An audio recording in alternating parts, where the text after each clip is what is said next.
What's up everyone, how are you all? Today we are back with another blazing Naruto story. What if Dark Naruto neglected because of prophecy?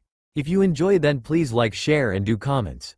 And also check the description to original creator of this beautiful creation. The impact was overwhelming. For a moment that felt like hours, nothing could be seen through the thick, foggy dust. The wind seemed to have stopped blowing, and the grass no longer swayed, almost like time had paused. Everything froze for a moment, or perhaps for an eternity. A light groan echoed from a limp body at the bottom of the crater, instantly disturbing the stillness. It was hardly visible through the clouds of dust that surrounded it. "There's somebody down there," a voice yelled as the air finally started to clear, revealing a still form. A boy laid there motionlessly, only his chest's faint rising and falling indicated that he was still alive. His clothes were torn beyond recognition, but the remains of his once vibrant orange jumpsuit still stood out under the thick layer of dirt. The only thing he could feel was the pain in his stomach. None of his senses seemed to act normally. He tried to breathe, but the simple act of respiration was beyond him. Muffled voices echoed around him, as if he was submerged in water. He groaned again faintly, as debris rained on his form as someone rushed toward his side, slipping down on the edge of the crater. "Hey, wait, that could be dangerous," another voice shouted, sending another dose of small rocks at his already abused body. "Has he got a Hittite? Or anything to identify him?" A gentle touch. Someone with small hands stroked the hair away from his face. A soft moan escaped at the feeling and his eyes slowly fluttered open. But the only thing that registered in front of his eyes was something blue. Maybe the sky. A silhouette appeared above him. When he blinked and tried to focus his eyesight, he only achieved a new stabbing pain in them by the harsh sunlight. He tried to raise his hands to cover his face, but they fell back to the hard ground. "Hey Blondie, stay still. I'll help you," someone whispered gently above him. The still lingering soft dust irritated his lungs and his throat, and his chest squeezed to cough. However, after the sudden stabbing pain, he had to force down the urge. His ribs screamed inside his chest by the sudden strain. A warm sensation entered his stomach and seeped into his internal organs while green light reached his eyes. He tried to speak, tried to push out any word, but the only thing he managed was another groan. The pain in his abdomen increased and he gladly accepted the offered unconsciousness. Muffled noises rapped harshly in his sore ears and brain. He tried to groan in his displeasure, but he couldn't even moan. Consciousness returned to him slowly as he started to hear the conversation next to him. He vaguely registered a sterile, felt his mind become clear, but he didn't open his eyes. He strengthened his senses as much as he could and tried to detect any other presences in the room with him. "So, how is our patient today?" The faint sound of flipping pages could be heard. There were only the two men talking around him. They reeked of disinfectant, blood, and illness. Must be some kind of medic. He mused. Bed was uncomfortably hard beneath him, he registered faintly. Surprisingly well after how he had arrived here.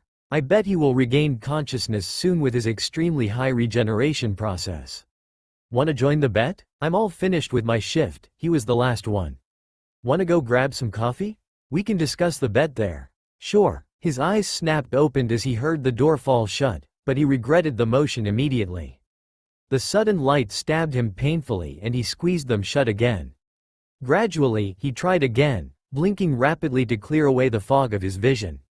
There was nothing but white around him. White ceilings, white walls, white machines beside him. Yup, hospital. He closed his eyes and tried to think. I was fighting with, wait, hospital? He jerked up on the bed and doubled over, immediately gripping his stomach at a harsh pain in it. His scream echoed through the room and most likely over the whole section. Panting heavily, he mapped his surroundings and looked for an escape route. He checked every corner for an exit but couldn't even find a window. Then he realized he couldn't feel his chakra flow, and recognized a familiar pattern covering his forearms. A chakra binding seal. His brows immediately raised in confusion. Just a second after he screamed, people rushed into the room. Two appeared to be medical staff, judging by their white uniforms. Most likely the ones who were discussing the bet over his recovery. His eyebrow raised until it reached his hairline and his eyes were wide open as four cloaked and masked people appeared next to his bed. He glanced up at the masked soldiers and then to the medics in confusion. "Ah, how are you feeling?" asked one of the medics after he shook off his surprise. He received no answer, only a suspicious, sharp glance from the man's electric blue eyes as he finally also gathered his composure. A seventh man entered the room. The blonde immediately locked his gaze on the newcomer in green vest. "Who are you and what are your purposes here?" asked one of the masked men as he stepped closer to his bed. However, he didn't hear the question, freezing at the sight in front of him. His pulse was locked on the symbol on his Hite 8. A whorl with a stripe and a triangle. A stylized leaf. Confusion ran across his face, but it was soon replaced with a pained grimace. His expression finally hardened and his eyes narrowed as he forced his brain to work as fast as it could. "Come on, remember, I was fighting, I hit that jerk with my last Rasengan and then, oh shit, idiot, egotistical, red-eyed son of a..." He hissed between his clenched teeth and squeezed his eyes shut. The people in the room froze at the statement and shared confused looks. Suddenly he jerked his head up. "Why are you doing this to me?" He shot toward the white ceiling. "Is this really necessary?" His voice died down to a soft whisper. He locked his gaze at the empty surface for a long minute, maybe waiting for an answer. But, not surprisingly, none came. He flung his legs off the bed and hopped down, only to wobble from the sudden burden. With a surprised look, he noticed that other than his boxers and bandages, he was naked. "Wow, great plan, you red-eyed moron. Embarrass me to death," he muttered and shook his head with irritation.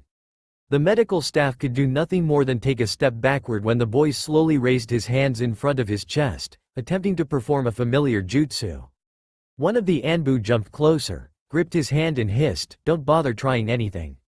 Your chakra is already sealed away. You can't even perform a kawarimi."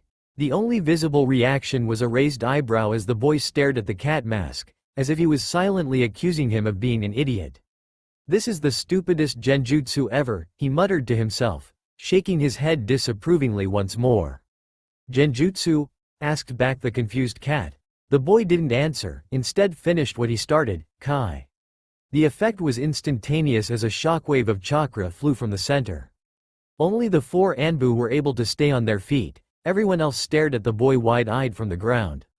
"What the hell?" he mumbled. "What the hell is going on?" "Kai." Another chakra wave lashed out from him, bigger than anything they'd ever felt. It sent them all crashing into the walls, knocking most of them unconscious with its force.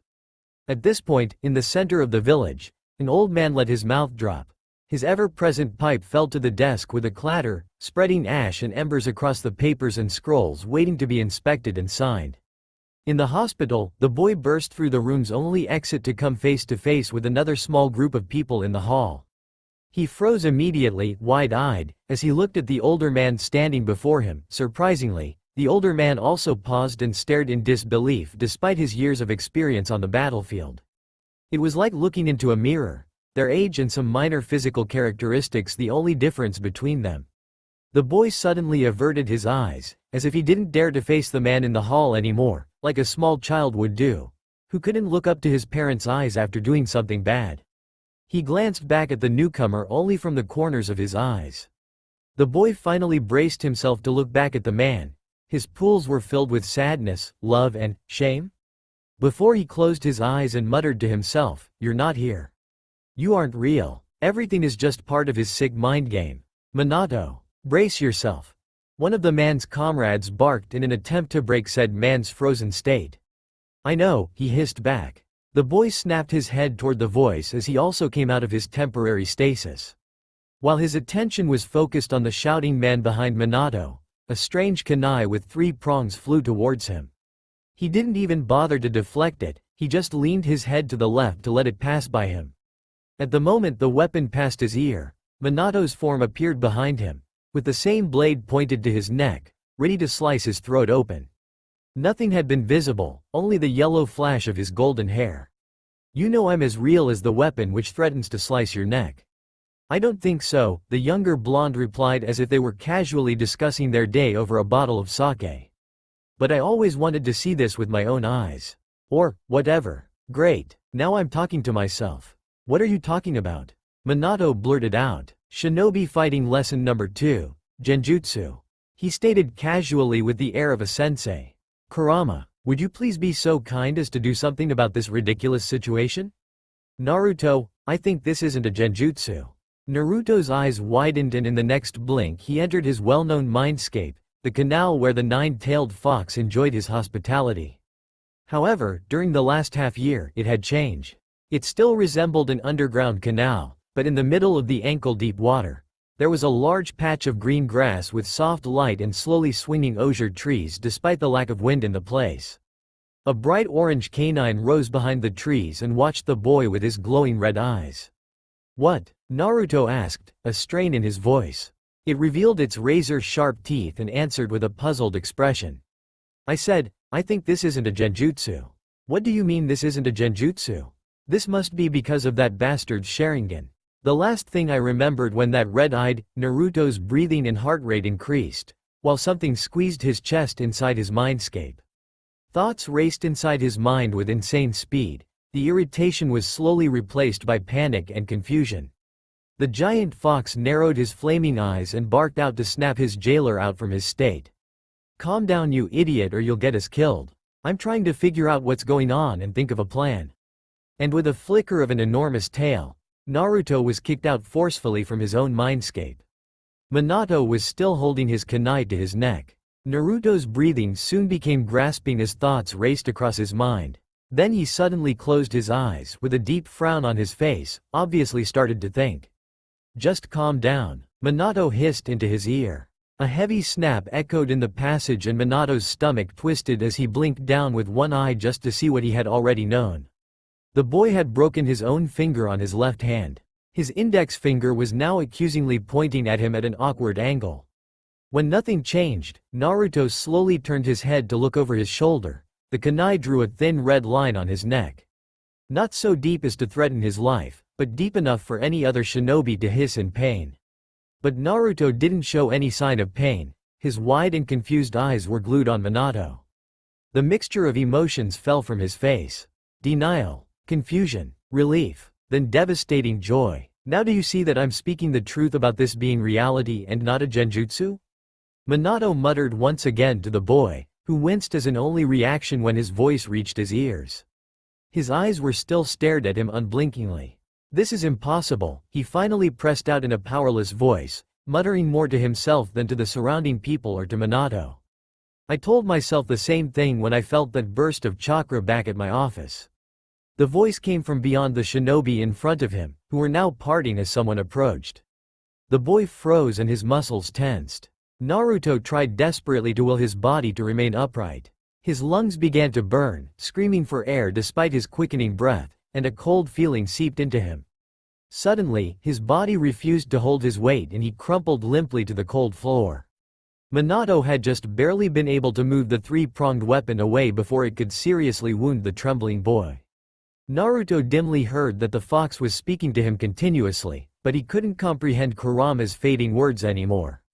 He looked up just in time to see a familiar old man step in front of him in a white robe, a pipe protruding from his mouth, before his vision started to become foggy. He could still smell the familiar scent of the burning tobacco wafting from his pipe. "Gigi," he softly whispered toward the aging man's blurry silhouette. The raw panic that had been clutching his mind and soul began to shift, morphing into a semblance of hope as his vision closed in on itself. His lungs were desperately pulling in air, but it still felt like he couldn't breathe. No longer able to withstand the stress of his situation and over rampant emotions, his mind surrendered the fight to stay conscious. He passed out with a gentle smile on his face with one last glance toward the blurry image of the old man, his eyes full of hope, before his eyelids buried his irises. Sarutobi looked up from the unmoving body to meet Minato's blue pools, with the same unmistakable shade which only seconds ago looked up at him from the floor, hope, relief, respect, and love abundant within them. Sarutobi sighed and turned fully toward Minato. "I would be very pleased if you could explain what the hell happened here within the last 5 minutes." Minato blinked and stayed silent, his eyes still glued on the motionless form at his feet. "Minato?" The named man shook his head with a confused expression on his face. "I don't know. I really don't." Minato had decided to stay with the boy when he had lost consciousness. He slowly stood up from his chair next to the door and walked to the bed where the young boy lay beneath the white sheets. He couldn't be more than 18. Possibly less. Originally he had been asked to check on the boy because a sealing scroll and many tags with seals transcribed on them had been found among his belongings when they brought him to the village. They couldn't figure out if they were dangerous, or even what they were for. When Minato had first seen him, he'd frozen. He hadn't reacted like that in years, not since he'd been promoted to Chunin. He'd frozen from surprise. If he hadn't seen his parents die during the war, he could have sworn they were relatives. The boy's hair was slightly shorter, his facial features were a little rougher, there were strange whisker marks on his cheeks, but he resembled Minato too closely. His eyes were the same color, same as his own and his father's. Exact copies, right down to the little white flecks in the center. What really upset him was the boy's strength. A Hyuga medic had already checked his chakra system before he first woke up, and he said that the boy had extremely well-developed chakra coils. Something that someone at his age would never have. Only the veteran of veterans should have had a chakra system developed to that level. The Hyuga could only compare it to Sarutobi. To the Hokage himself. Minato sighed and strolled back to his chair. They made a lot of security enhancements because of the boy. When he woke up for the first time, he knocked out 4 Anbu, 1 Junin and 2 medical ninja with his chakra pulse to release a non-existent genjutsu. Now, 2 whole Anbu squads were surveying him, and Minato also put a new chakra binding seal on him, which would continuously consume most of his chakra and leave the boy on the level of a normal civilian. As extra precaution, he also put paralyzing seals on the boy, so when he woke up the only thing he'd be able to do is blink. A special treatment to restrain even a rampaging cage. His thought was interrupted by a new sound from the bed as a groan escaped from the boy's mouth. He blinked in surprise as he tried to raise his hands to reach his throbbing forehead. But he couldn't move his arms, as a pair of bindings tightly constricted his wrists and ankles. Nor could he move any other parts of his body, not even his pinky. They were heavy as lead. The only thing he could do was blink and groan. If you stay still this time, I'll remove some of the paralysis seals, so you can move a little and speak properly. A strict voice said from one of the corners. His eyes snapped toward the voice, but he still couldn't see who was speaking. Blink once if you understand, then twice if you accept the deal. The boy hastily blinked 3 times and a blond man appeared in his line of sight and towered above him. The man eyed him suspiciously with a frown on his face, but after a short moment he put his hands down on several parts of his captive's body and channeled chakra into them. Finally, he started to feel something. But every part of his body that was released was now tingling with numbness, like there were thousands of ants marching inside his veins. He grimaced and hissed at the uncomfortable feeling. The other blonde above him gave a small smile, but his eyes were observing every twitch of his muscles suspiciously. The numbness will wear off in a minute. The blonde only nodded and shut his eyes tightly, waiting for the remaining tingling sensation to wear off from his body. Can you talk? Why yes, the young blonde's voice cracked back to him. Why fettered? I'm asking the questions. Once I'm finished, you can ask whatever you'd like. Understood? The young blonde immediately nodded and shut his halfway opened mouth. What are your purposes here? I don't know. Where am I anyway? Minato didn't answer, only asked another question in the same commanding tone. Why did you think this was a genjutsu? Genjutsu? The boy muttered confusedly. What genjutsu? A deep frown crawled up on Minato's face as he chose his next words carefully. Do you know me? This is the first time I've seen you. Minato blinked in surprise and his eyebrows creased as he frowned. What's your name, rank, and village? The boy stopped and stayed in silence for several seconds. His gaze dimmed as he concentrated for long, silent seconds. Answer the question. Minato barked out in a commanding voice, making the young blonde flinch, his eyes suddenly focused again. The voice lacked any kindness, only contained the impatient demand. He stared to his left just like someone who does his hardest to remember something. Or to make up something. His eyes suddenly widened. I don't know. I don't remember a thing. What do you mean you don't remember anything? Minato's voice echoed in the small hospital room. This wasn't new to him. A lot of captured shinobi resorted to this trick, especially in the last few years of the war. Amnesia. Couldn't they have come up with something more creative? He muttered to himself. It was disappointing, really. What's the last thing you remember? Minato barked after a sigh. The young blonde blinked, and his frown deepened in concentration. It's you, standing above me. But before that, it's blank. The boy's voice became ragged, and the air left his lungs with a whistling sound at his next exhale.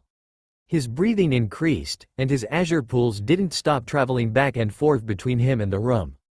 Just like a cornered animal. Minato could even hear his wildly drumming heart behind his ribs.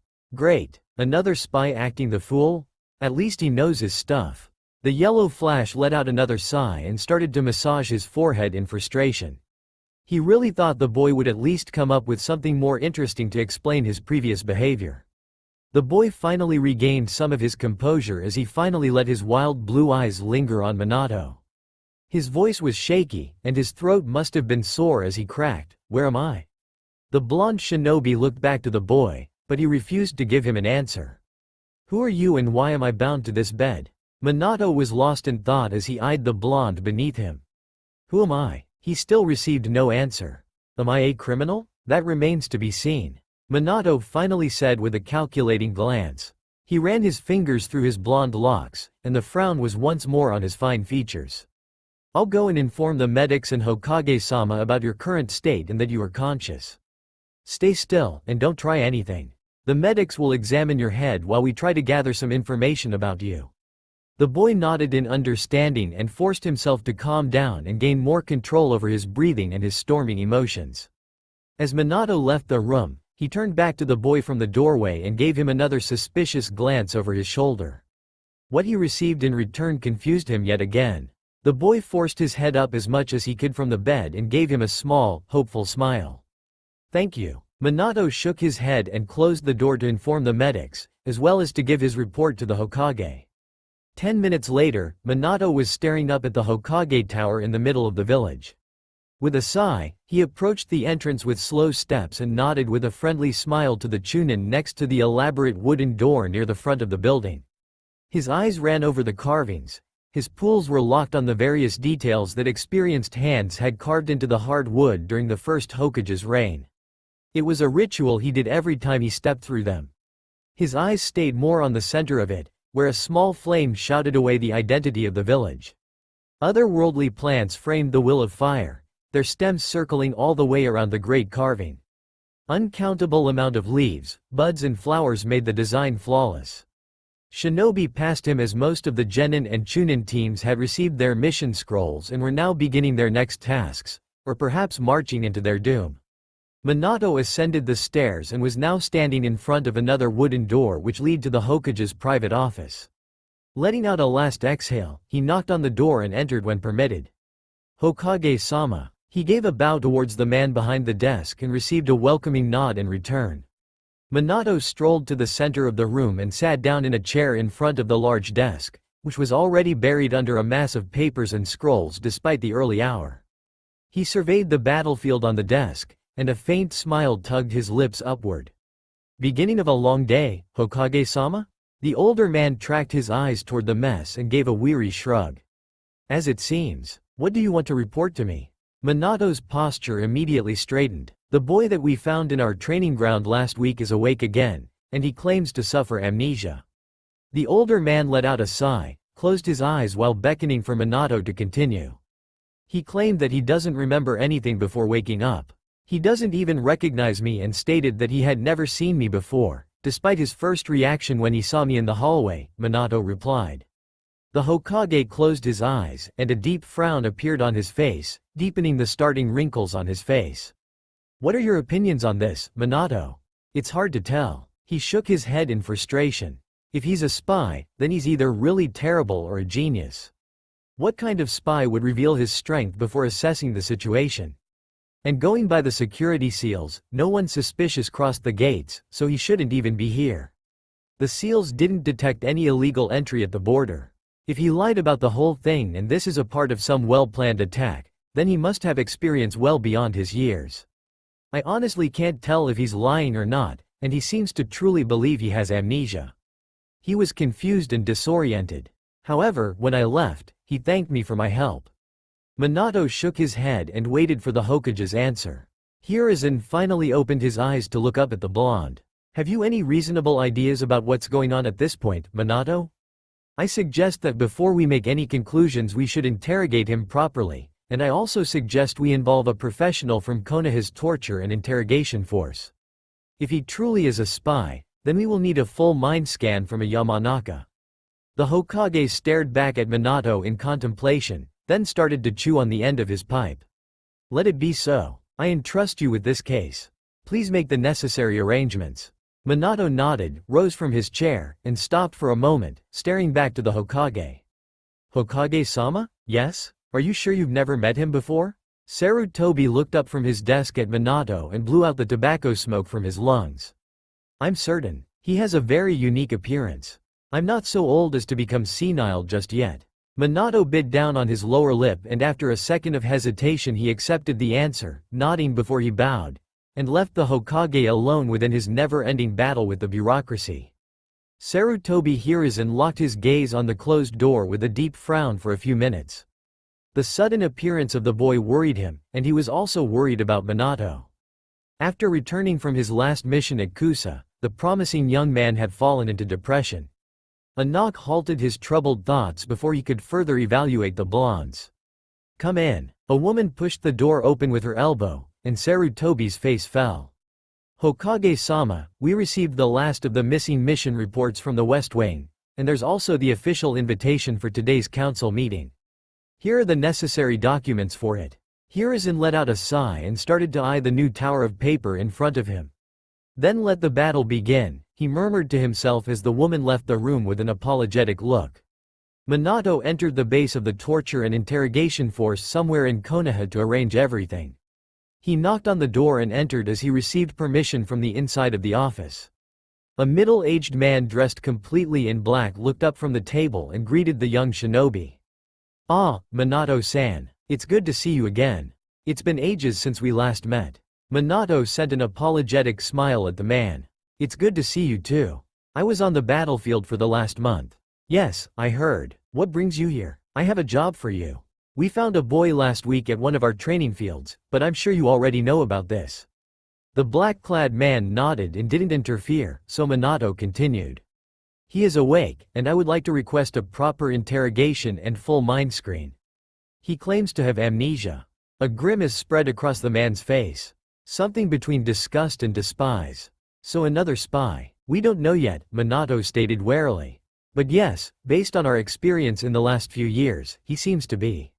I would like to start it as soon as possible before he has the chance to gather any more information than he already has. His condition is stable, almost completely healed despite some minor scratches, so it can be done in the department. I'll inform my team then." "Thank you. I'll bring him in myself in 20 minutes." Minato bowed courteously before leaving the room to make the necessary arrangements for the transfer. 15 minutes later Minato was again next to the young boy's bed. "Hello again," he greeted the boy, who gave a nervous look to him with a small, forced smile. "Ah, hi. You will be moved to another place for questioning. After we finish there, I will attempt to answer any questions you may have." The boy was nervous, but didn't show any sign of suspicious behavior. He slowly nodded and warily looked at the two masked people behind Minato.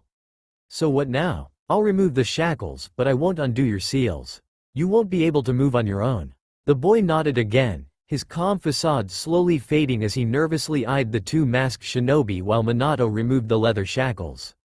The two guards, a little rougher than it was necessary, lifted him by his armpits, and he prayed to every kami that the Anbu wouldn't release him because if they did, he would fall face down on the hard tiled floor.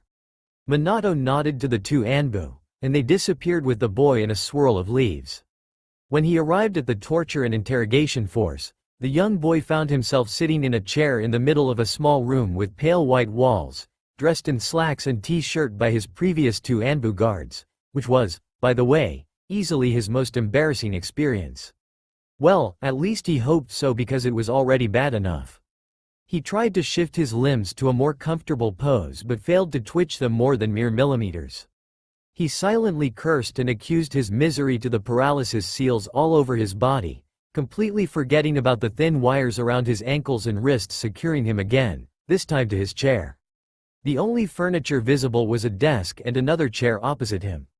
A large mirror made up most of one wall. The boy stared at the desk. He couldn't shake off the nudging feeling at the back of his mind that he was being watched. The blonde closed his eyes and furrowed his brow in concentration. The two masked men stood outside the door. His eyes slowly opened and traveled toward the mirror and tilted his head to the right. There were two more men watching him from behind the mirror. One of them was definitely the blonde who spoke with him at the hospital, but he couldn't recognize the other. Minato stared back into the boy's blue eyes in disbelief. He stepped a little bit to the right, and as he suspected, the eyes followed his movement instantly. He glanced at his comrade, who stroked his bare chin, lost in his thoughts. Minato furrowed his brows and opened his lips. Well, this is impressive. We can confirm that he has outstanding sensing ability without any doubt. The boy's eyes wandered from Minato to fix onto his comrades, who nodded in agreement. Very impressive indeed. This room was built to conceal our chakra, scent, and sound. We should be totally isolated, but he can still sense our presence. Minato nodded again and turned to his comrade. Makoto-san, let's begin. The two men left the room and entered their prisoner's hold. Makoto sat down in the empty chair, while Minato leaned against the wall behind him, arms folded in front of his chest and nodding to the boy, who gave him a small, forced, and definitely nervous, smile in exchange. The lead interrogator cleared his throat to gain the captive's attention, and the boy immediately swept his head toward the new voice. If you stay calm and answer honestly, there's no need to be nervous. I'm Kawa Makoto, and the man behind me is Namikaze Minato, if you don't know it already. The boy nodded and gave one more forced smile, this time to Makoto. We haven't had the opportunity to properly introduce ourselves at the hospital, he mumbled weakly, a small embarrassed grimace equilibrating on his lips. Well, then, it's your turn to introduce yourself to us. Who are you and where are you from? The boy started nervously chewing his lower lip and looked down at the table, stubbornly staring the curves of the wood, then shook his head after a long pause. As I said to Namikaze-san, I don't remember a thing. My first memory was waking up in the hospital and him talking to me. He shook his head again and looked back to Makoto. I really want to remember, and I really want to help you. Believe me, this is as frustrating to me as it is to you. I don't have any intentions of harming anyone. I don't even know where I am, what happened to me, or how the hell I got here. The last part of his sentence bubbled out with frustration. He was nervous. He still didn't know a thing. Nobody told him where he was or why was he in a hospital and why they handled him as if he was a criminal. His neck and stomach still stung a little, but other than that, he felt okay physically. The blonde named Minato promised that he would get answers after they finished, and he really wanted those answers. He was frustrated, confused, tired and hungry as all hell. Makoto continued to ask the blonde random questions about random things. About shinobi life in general and of course about his past. Where he was from, what his intentions are in the village were repeated several times. And he asked how he received the wound on his neck and stomach. At least he knew why they had been stinging. He told him random names, but none of them sounded familiar. The blonde couldn't answer any of them. Makoto tried every method in his repertoire to get any kind of suspicious answer, but the boy seemed to be honest. He tried to be kind, he tried to be stern, then threatening, he tried to confuse the boy. But there was no sign of a lie, no spike in his chakra flow, no sweating, no shaking, not even a tense muscle. After long hours of questioning, the boy's eyes snapped to the door behind Makoto. In that moment, a short knock broke the silence of the room, and a tall man with long, dark blonde hair tied in a waist-long ponytail that swung at his back entered. The two men in the room shared a surprised look. The boy knew that someone was coming, and they sensed nothing. They were veteran shinobi, and Minato himself couldn't tell that Inoichi was approaching despite also having remarkable detection. Shook his head and sighed for what felt like the 100th time that day. Minato-san, Makoto-san. The newcomer gave a short bow to them. We just finished. Any questions in advance about what we're looking for? Asked Minato as he shook away the surprised look from his face. No, I have a pretty clear idea. Minato nodded and turned to the boy. This man is Yamanaka Inoichi. He's here to help you regain your memory and help us clear up who are you. Inoichi let a grimace slip through his composure. He was actually here to help them decide whether or not that boy intended to do any harm to the village, to decide the boy's fate of whether or not he lived or died. His judge and jury, to put it bluntly. The boy gave him a small smile and a nod. His eyes were full of the hope that Inoichi was doubtful he could give him. He tossed his feelings to the side and stepped beside the boy and put one of his hands on his forehead. "Now, relax. This will only be painful if you resist." The boy nodded nervously and closed his eyes. Inoichi mimicked him, his forehead wrinkling in concentration as he attempted to reach the boy's consciousness. The blonde relaxed himself and resisted his natural urge to do anything to hinder him while the interrogator entered his mind. It was easier than usual. Inoichi felt the boy's determination to lend him access to his memories. Most of the people placed under his hand tended to resist and fight hard to counter his jutsu. Well, not that those minor attempts hindered him. There was no way they could resist a veteran interrogator. Being allowed to enter someone's mind, however, felt unfamiliar. With a faint click in his mind, his jutsu succeeded. A projection of the interrogator appeared inside a long passage lined with shelves, slumping under the enormous quantity of scrolls and books. This was the boy's general knowledge, gathered since the time of his birth. Inoichi stepped to one of the shelves full of scrolls and picked a few at random, reading the titles. Calligraphy, Basic Fire Ninjutsu, Advanced Tiger-Styled Taijutsu, Mixing Colors. Inoichi raised an eyebrow and moved to the next title. Itching Powder. What? He frowned and moved to the next shelf to examine some more. War Tactics, Advanced Stealth, Location of Female Bathhouses. The mind reader found himself very confused. The boy's general knowledge was a huge, chaotic mess of subjects. Most people's minds separate various banks of knowledge and categorize it by subject. He moved to the third shelf, where he found upper-level elemental chakra manipulation, advanced wind element ninjutsu, upper-level kinjutsu, animal taming and care. He shook his head to clear his thoughts and moved toward the end of the passage, where he arrived at the symbolic door of the boy's consciousness unopposed. He opened it, bracing himself for what may come. Inoichi had to shut his eyes and shield them with his hands as the scene reached his non-existing body. It was bright, too bright, and his vision still burned from the overwhelming light that had engulfed his irises after the dim passage. He blinked rapidly to clear his vision, but he still had to rest a minute to compose himself. Finally, he braced himself and stepped over the doorstep and inside the room, turning around only to see nothingness all around. He turned to the door and looked around behind it, but the only thing he could see was more of the void. White everywhere, white sky, and pure white sand as it slowly circled on the ground by a light breeze, which drew small dunes and abstract lines and curves into the soft sand. Not in an aggressive way, but as one would in a Zen garden. It was so peaceful. He felt that he could stay there forever, escape his problems, get away from the real world. He took a deep breath and sniffed at the air. The sweet smell of lilies lingered around him. The symbol of hope, faith, birth, purity, renewal, and finally, the promise. This brought a small smile to his face. Strange. Usually when he was in someone else's mind, he felt very uncomfortable. He always felt like he was an intruder as he was one actually, but this place was different. He looked around one more time to leave, but his eye caught something jutting out from under the white sand. He tilted his head to the side as he studied it. It looked like paper or a document, only one of its corners visible. He turned towards it and slowly started walking in the sand, secretly enjoying the sensation as the grains shifted under his feet. Inoichi stopped at the paper and leaned down to pick it up. It was a photo. An old, wrinkled and cracked photo of two smiling girls in front of a counter, probably in a restaurant. Experienced eyes searched for any symbols where the photo was taken, but he found no familiar places in his memory. Nor he could spot any clan symbols as both girls were in casual clothes.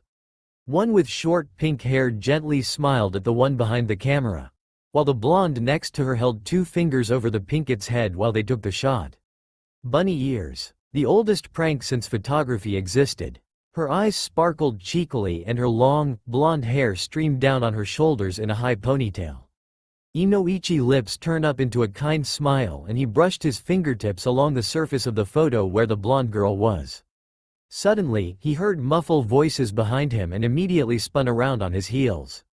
The young blonde girl from the picture lay in front of him, her eyes closed, but nothing out of the ordinary. No wounds, no blood, like she was just sleeping. However, her chest didn't rise and fall like it should do. It stayed motionless. The pink-haired girl knelt next to her, appearing to be fighting for her friend's life. Her hands glowed green, sweat pouring from her forehead, her eyes wildly scanning her still body. The pink-haired girl gritted her teeth, while salty tears balanced on her eyelashes, ready to drop on her pale cheeks and leave a thin wet line on her unnaturally white skin. "Sakura," a soft, tender voice said from behind Inoichi, but before he could turn towards its source, a person stepped through him like a shadow, a ghost without a body. The blood froze in his non-existent veins as the person stepped out from his non-existent body. The hair on his neck started to rise and goosebumps covered him from head to toe. He could see the blonde boy again, clad in a long worn-out overcoat with a black flame pattern at the bottom. Inoichi stepped aside to see the scene from a better perspective. A deep frown appeared on his face as he ran his eyes over them.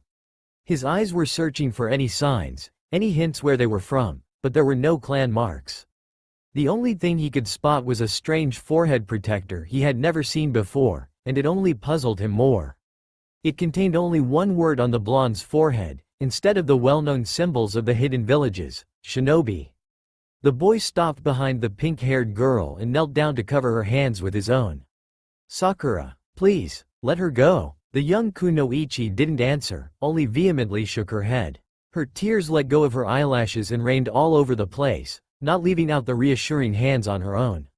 "Please, you know that you can't help her anymore," he pleaded once more. The pink-haired girl squeezed her hand as the green aura slowly faded. They didn't speak, the boy just hugged her tightly for several minutes before he dared to open his mouth again.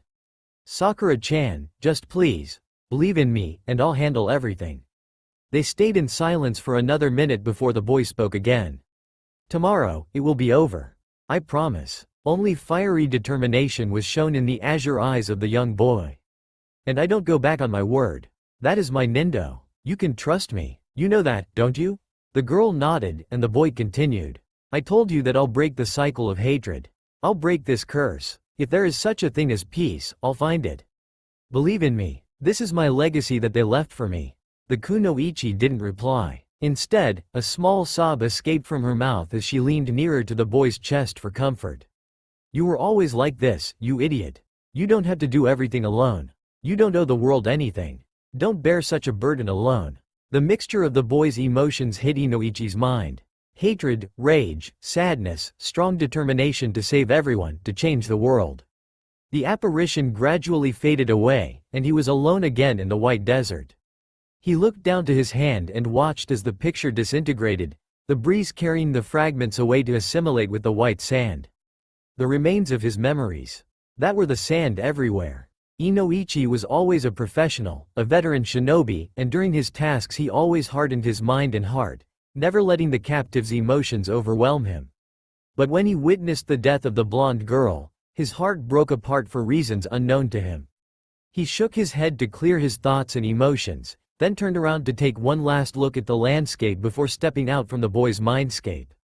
Inoichi looked down at the heavily panting boy, watching as his head sagged limply in exhaustion, then he nodded to his comrades. "We'll let you rest a little, then we can speak again," Minato said while the boy next to Inoichi nodded without looking up, still trying to catch his breath. Inoichi made one last glance at the panting boy. His hair shrouded his eyes as his head hung to his chest. A small wet line traveled down on his cheeks. Maybe it came from his sweaty forehead, but it was most likely from his tears that were escaping his squeezed eyelids. That memory. It shattered something in him for sure. He finally tore his gaze away to look into his companion's eyes that demanded answers, but he instead shook his head and motioned toward the door. He wanted to offer some privacy for the boy to gather his emotions. The three men marched out from the interrogation room to occupy the room on the reverse side of the mirror. "So, what did you find out inside?" asked Minato, turning to Inoichi.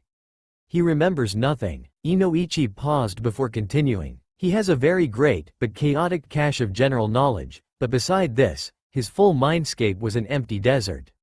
I only found one memory fragment." Inoichi frowned as he remembered the blonde girl and the boy's determination to change the world. He shook his head and continued. "I don't think he is a threat. What was that memory about?" Inoichi turned to Makoto and frowned again. "It's easier to show you. May I?" The two shinobi nodded, and Inoichi placed his hands to their forehead. "I hate this part, this feeling." Makoto muttered and rolled his shoulders while Minato's eyes widened as the memories flooded into his mind. It's not my cup of tea either, but it's faster than it is to transfer it to the projector room and then come back. Inoichi muttered back in the same distasteful voice. I think we can make our conclusion now. He isn't a spy. Most likely he was part of a small gang fighting against someone. Full surveillance is necessary while he is in the village, Minato stated to the shinobi around him, who nodded in agreement. I'm going back. I promised I'd give him some answers when we were finished. Please give your report to the Hokage as soon as it is possible. I'll make mine when I finish up here. Makoto, you'll have to arrange a surveillance room for him here while we come up with a better solution. This way you can check on him from time to see if he regains any more of his memory. Makoto nodded to them as a farewell and left the room. Inoichi's eyes wandered back to the boy behind the glass, meeting with the boy's blue ocean staring into his own. He collected his composure, but the glittering wetness under his eyes told tales about his feelings to the interrogator. Then Inoichi finally realized something.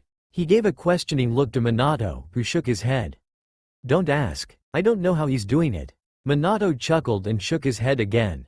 Interesting kid, isn't he? Indeed. The interrogator agreed with a hushed tone, his eyes glued on the boy as Minato entered the interrogation room once more. It seems that you're clear. Minato smiled at him and earned his first sincere smile from the boy. Can I ask now? Yes. Feel free, but first I'll untie you and remove some of these seals. The boy nodded and let Minato remove the wires and deactivate the remaining paralysis seals. Who I am? The boy asked while he massaged his now aching wrists. The familiar and not to mention frustrating tingling sensation had returned when the seals were removed. This is a question whereupon I also haven't got an answer. We don't know yet. The boy nodded in understanding but wore a disappointed look on his face. His shoulders slumped, and he couldn't stop staring at the table in front of him for long minutes. He finally raised his head. Where am I? Minato occupied his last position at the wall, leaning against it with his hands casually resting in the pockets of his blue slacks. It felt too familiar for the blonde, and he couldn't shake off the déjà vu feeling at the somehow lazy pose. You are in the heart of fire country in Konohagakure no Sato. You appeared a week ago in one of our training grounds. You made quite a big impact, literally as well as figuratively. My genin team found you in the middle of a crater. You were badly wounded and could have died on the field if one of my team members hadn't given you immediate medical care.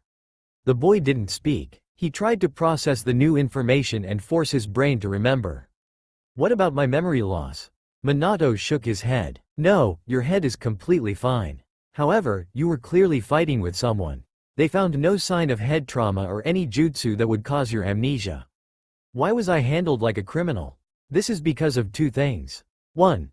We are in the middle of a war. We've captured several spies in the past that have claimed to have amnesia. The boy made a small nod. 2. When you woke up yesterday.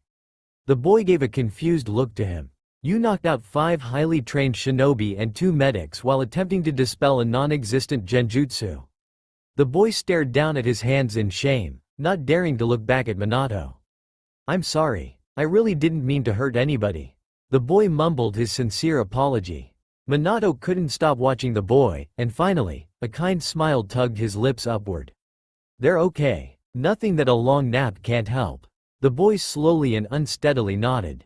He opened his mouth several times, but no words came out for several tries. Finally, he shook his head and glanced at Minato in the mirror. What will happen to me? Minato didn't answer immediately. Instead he chewed the inside of his mouth to gain some time while he was choosing his words carefully. You will have a room set up in here, and you will be under surveillance until we find another solution. If you show no sign of suspicion, you can either stay in Konoha, or you can leave freely. It will be your decision. The boy nodded and once again looked at his hands on the table. Minato stared at him in wonder before he hesitantly asked, Do you know what it means to be a shinobi associated with a village? The boy gradually nodded, not letting his eyes wander from his clenched hands. Minato curiously observed the boy until he couldn't stand the silence anymore. You knew that we were on the other side of the mirror, didn't you? The boy gave a foxy smirk to Minato, immediately warming up the previously serious mood. Well, that was pretty obvious. Minato shook his head. I mean, you knew where we were. You knew exactly how to pinpoint us, and also that Inoichi-san was approaching the room. How? The boy shrugged before he answered, I don't know. I just knew. He looked up to the mirror again and gave a smaller, but still cheeky, smile to Minato. You know, we got an eavesdropper, even now.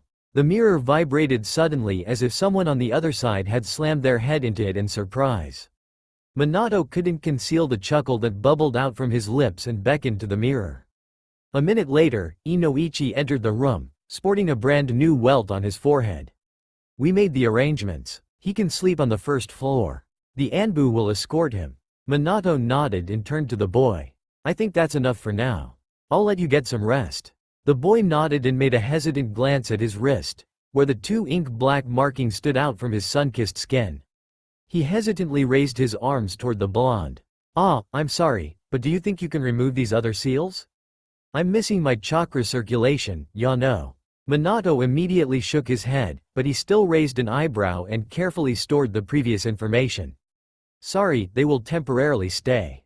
Just a precaution. The boy nodded, but he couldn't mask the disappointed sour grimace. But he shook it off in the next blink and began to rise from his chair when his stomach gave a loud lurch. Minato chuckled and gave the boy a small smile. But I think I can help with that. The boy chuckled back and scratched the back of his head nervously. Yeah, I'm starving. I could eat anything right now, doesn't matter what it is. Even if it was worm soup. He paused and immediately shook his head to get rid of the disgusting idea and the grimace on his face. Worm soup? Where the hell did that come from? His appalled face soon turned into a smile again, his eyes locked on Minato. He chewed on his lower lip hesitantly before he blurted out, Will we meet in the future? That is more than likely, Minato replied with a small smile. But they didn't get more time to chat.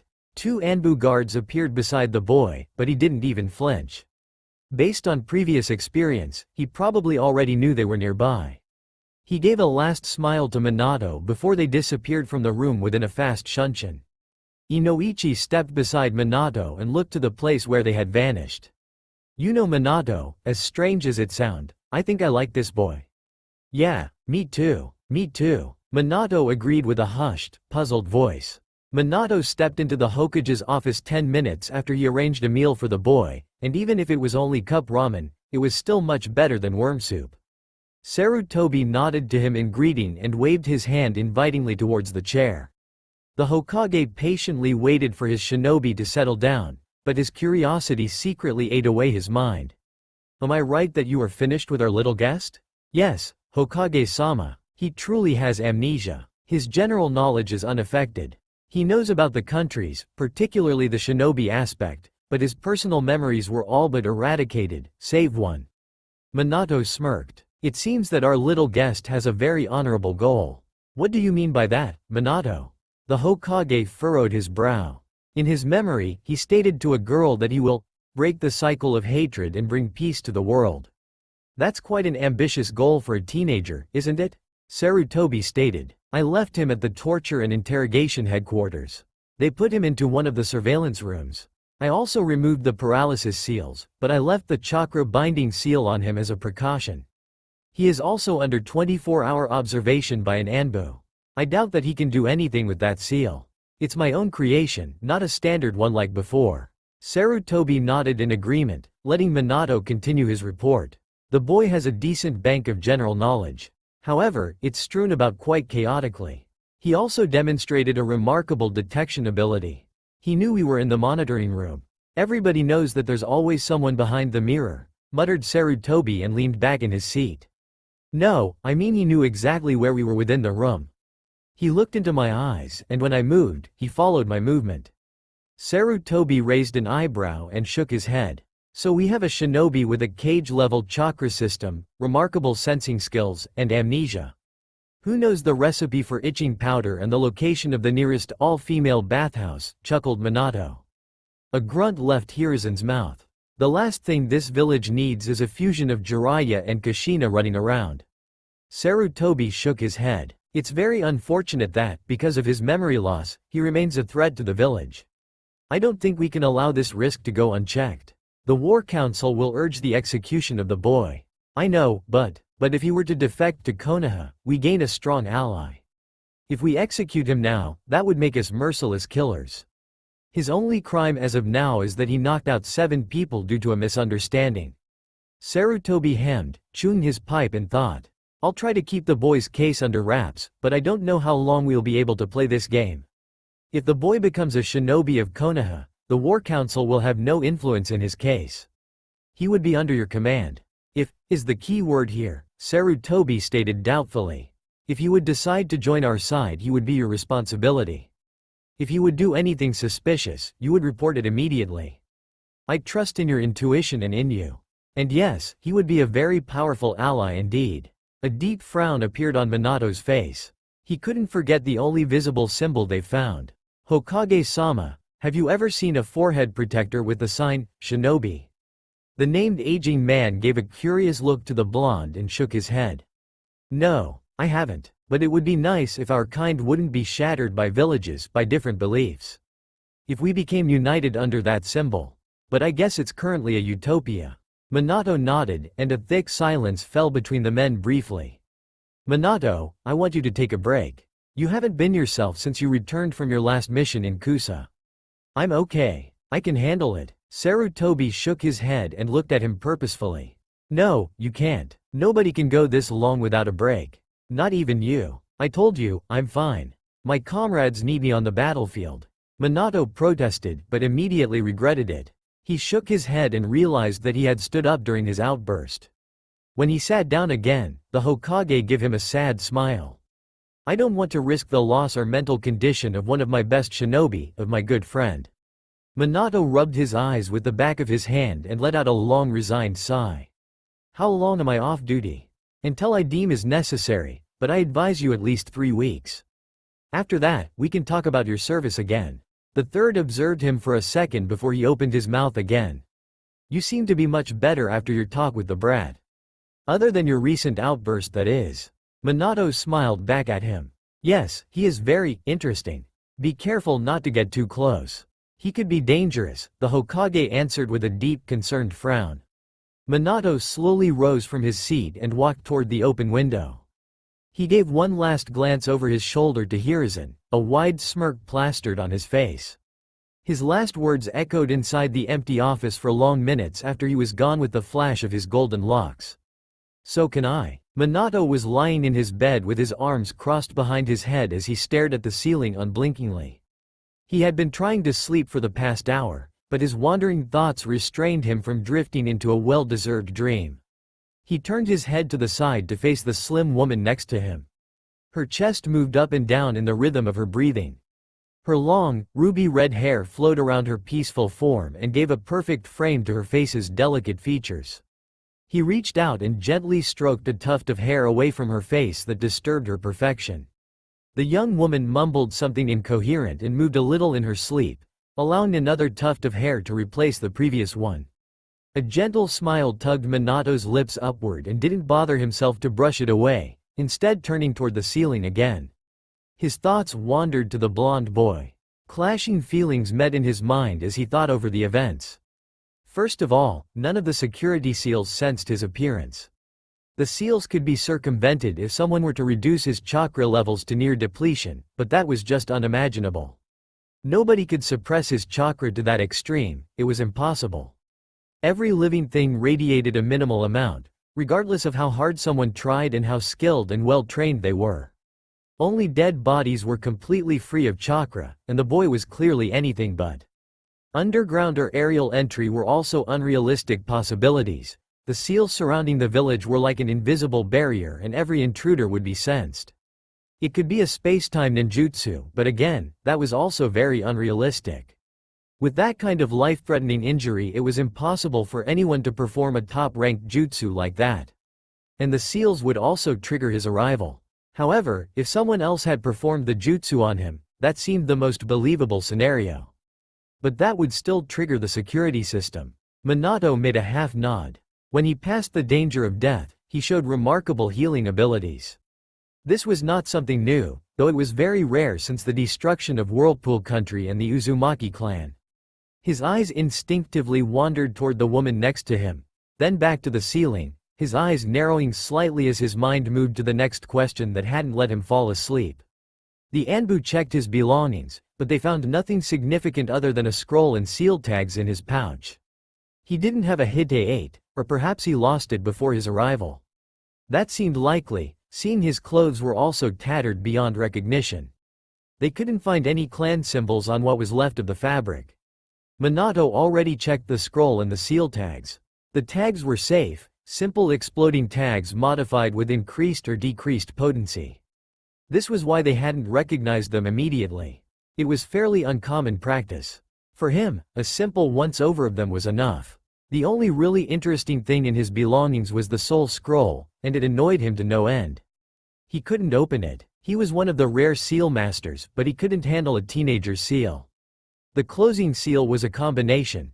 The opener had to have a special type of chakra, combined with blood identification, and 3 other specific methods of which he was still unclear. The eluding symbols were just a big mess of gibberish. When the boy had first woken up, confused and disorientated, speaking about a genjutsu, it gave a small comfort to everyone's mind. It's not without precedent that a shinobi under the pressure of war broke and suffered mental damage. There was also a man who had been captured in a high-level genjutsu for weeks during the first year of the war, and he couldn't accept reality for days. He was paranoid and saw enemies at every turn. However, the boy was conscious, and he was aware of his surroundings, and it didn't match with the previous case. One thing was certain. He repeatedly mentioned a red-eyed person, and genjutsu plus red eyes pointed only to one option: an Uchiha. Konoha's police force was already informed about the case and ordered to investigate, but they reported that no one from the clan had ever had a confrontation with him. No one admitted to it, anyway, but there wasn't any reason for them to keep it secret. If his opponent wasn't from the clan, that meant there was someone outside the village wandering around with a Sharingan. The frown deepened on Minato's face. The boy recognized him in Sarutobi, but that wasn't a big deal. After all, Sarutobi was the Hokage, and he himself was marked in every single bingo book. What was bothering him was the emotions the boy had showed. What he saw and what Sarutobi mentioned. It just didn't make any sense. Sadness, sorrow in those eyes, full of shame in the end. He didn't even have the courage to look into Minato's eyes. When he was faced with an enemy, Minato knew what he'd find in their eyes when they recognized Konoha's yellow flash. Fear, panic, but not shame. If he was captured in enemy territory, he was sure he wouldn't feel what Sarutobi found in the boy's eyes. Respect, okay, maybe. One should always respect their enemy, especially a powerful one. But he was certain that hope and relief would be the furthest from his mind if he found himself face to face with any of the cages. And he'd absolutely never call any of them Gigi. He shook his head to banish the unpleasant thought about his bloody death if he ever called the Tsuchikage that way and tried to calm his mind. His panic attack in the end was reasonable, but its cause wasn't. The root cause wasn't because he was faced with strong opponents, it was because he realized that he really wasn't under a genjutsu. The real question was, what had happened to the boy that he couldn't accept the fact that this was reality? He let out a soft sigh and turned toward the ruby-haired woman next to him. Minato already accepted the boy's sensing skills. It wasn't to be considered a threat, but a great advantage on the battlefield. Inoichi gathered some very interesting information during the time he was in his mind. The basic knowledge that he had also matched up with a seasoned shinobi's. But come on, itching powder? A small smile appeared on his face automatically, but it was gone with his next thought. Minato's mind drifted to the memory fragment that Inoichi had shown them, to the words the boy used during that memory. His voice echoed inside his mind. I'll break the cycle of hatred. I'll break the curse. If there is such a thing as peace, I'll find it. Believe in me. This is the legacy that they left for me. Those sentences convinced him that the boy didn't mean harm to the village. No spy would choose a goal as noble as that. Minato turned over and crossed his arms beneath his head to watch the ceiling. Evidence pointed to a fight. His injuries, his torn clothes, the chakra exhaustion. Someone tried to get rid of the blonde, and he was almost successful. Someone used a space-time ninjutsu on him that transferred the boy to Konoha, perhaps to get rid of the body, and that someone was an Uchiha. He turned to his partner to hug her to him and finally get some sleep. His eyelids soon became heavy, and he let them fall by the call of gravity and exhaustion. He bedded himself closer to his peacefully sleeping companion to enjoy the warmth of the woman, who moved a little when she felt the soft touch of his body. Minato smiled with closed eyes, but stayed still so as not to disturb her dream. A loud snore bubbled out from Kushina and Minato's eyes flung and didn't stop. She continued her disturbing symphony until Minato's head started to side, cursed to himself silently, and closed his eyes again, attempting to block out the irritating noise from his mind. Minato was staring at the teenage boy in front of him as he almost inhaled his 5th cup of instant ramen for breakfast, while he himself held his 2nd cup of coffee. He had another long night and woke up before the alarm to hand in his full report to the Hokage about the last 3 days of their guest. The Namikaze watched the boy with amusement, and he couldn't help the words that slipped out from his mouth. "You know, that stuff isn't too healthy. Especially not for breakfast." The young blonde drank the last bit of the soup and patted his stomach with satisfaction before leaning back in the chair, which gave a plaintive squeak under his weight in response. "I know, but that was the first thing that came to mind when they asked about breakfast, and it's delicious. You really like that trash, don't you?" The boy didn't answer, instead shrugging with a wide, toothy grin plastered on his face. Minato considered continuing the topic but instead chose to be straightforward. "Any news about your memory?"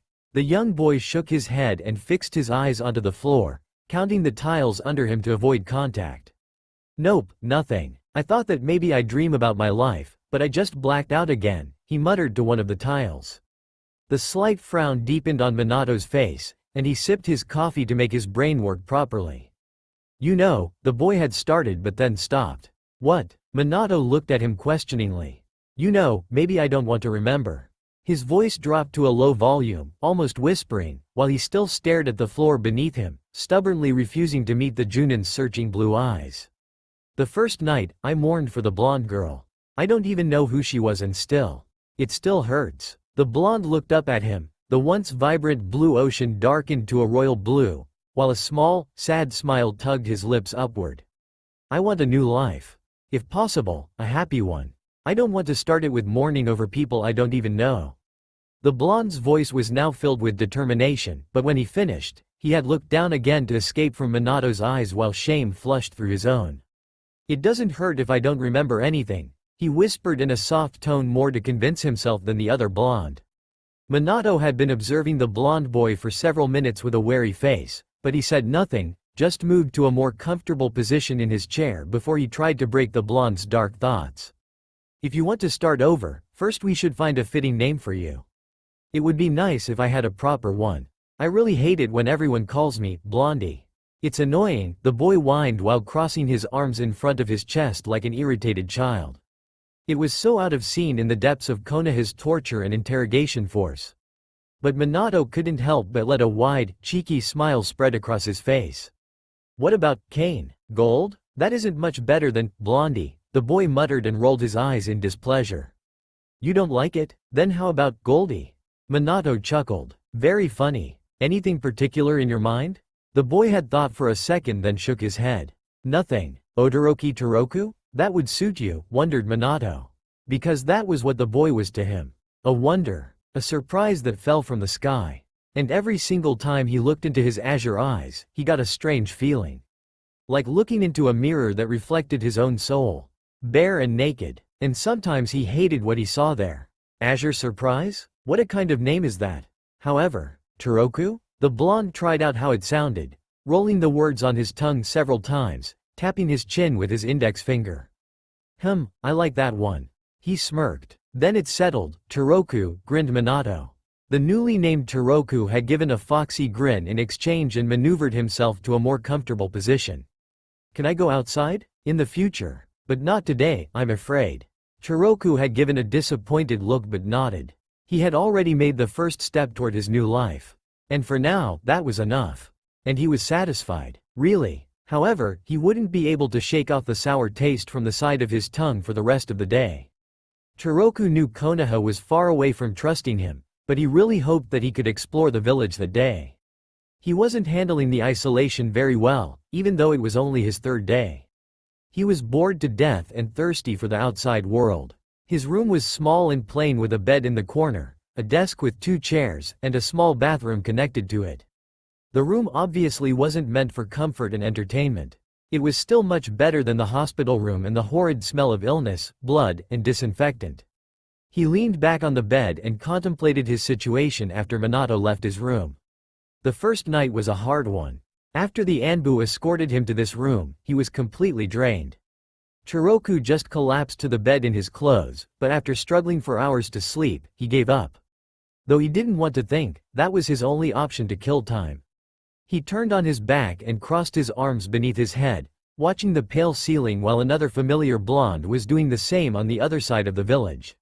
He thought about the only memory of his old life he was able to regain, and it unnerved him. He felt sorrow and regret for the blonde girl, and he sunk into the deep abyss, mourning for the young Kunoichi. He was sure that she was a ninja, and he was also certain that he himself was also one.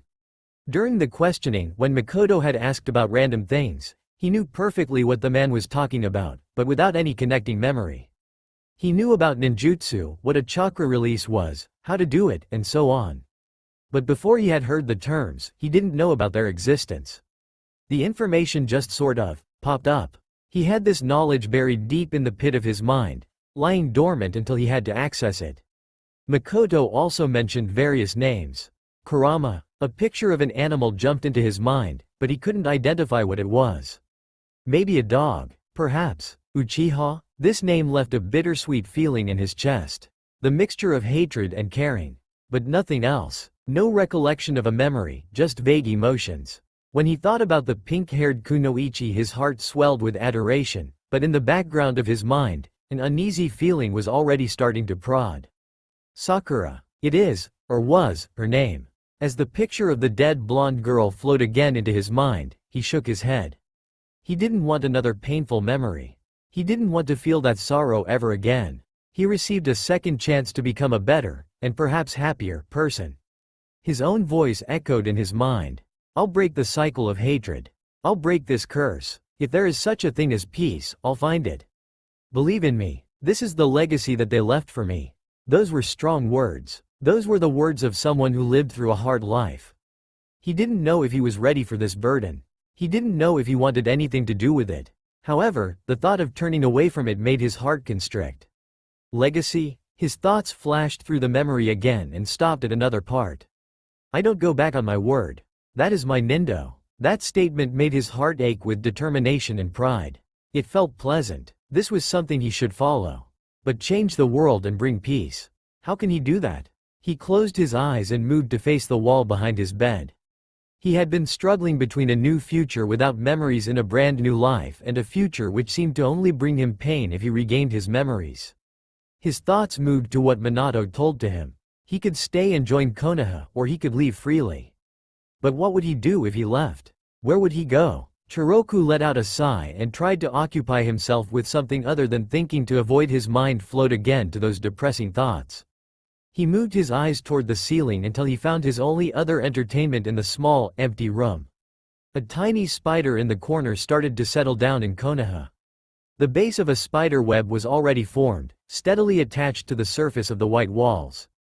The blonde fixed his vibrant, azure eyes on the small black dot as it was making a perfect spiral from the thin, almost invisible material defining its new home.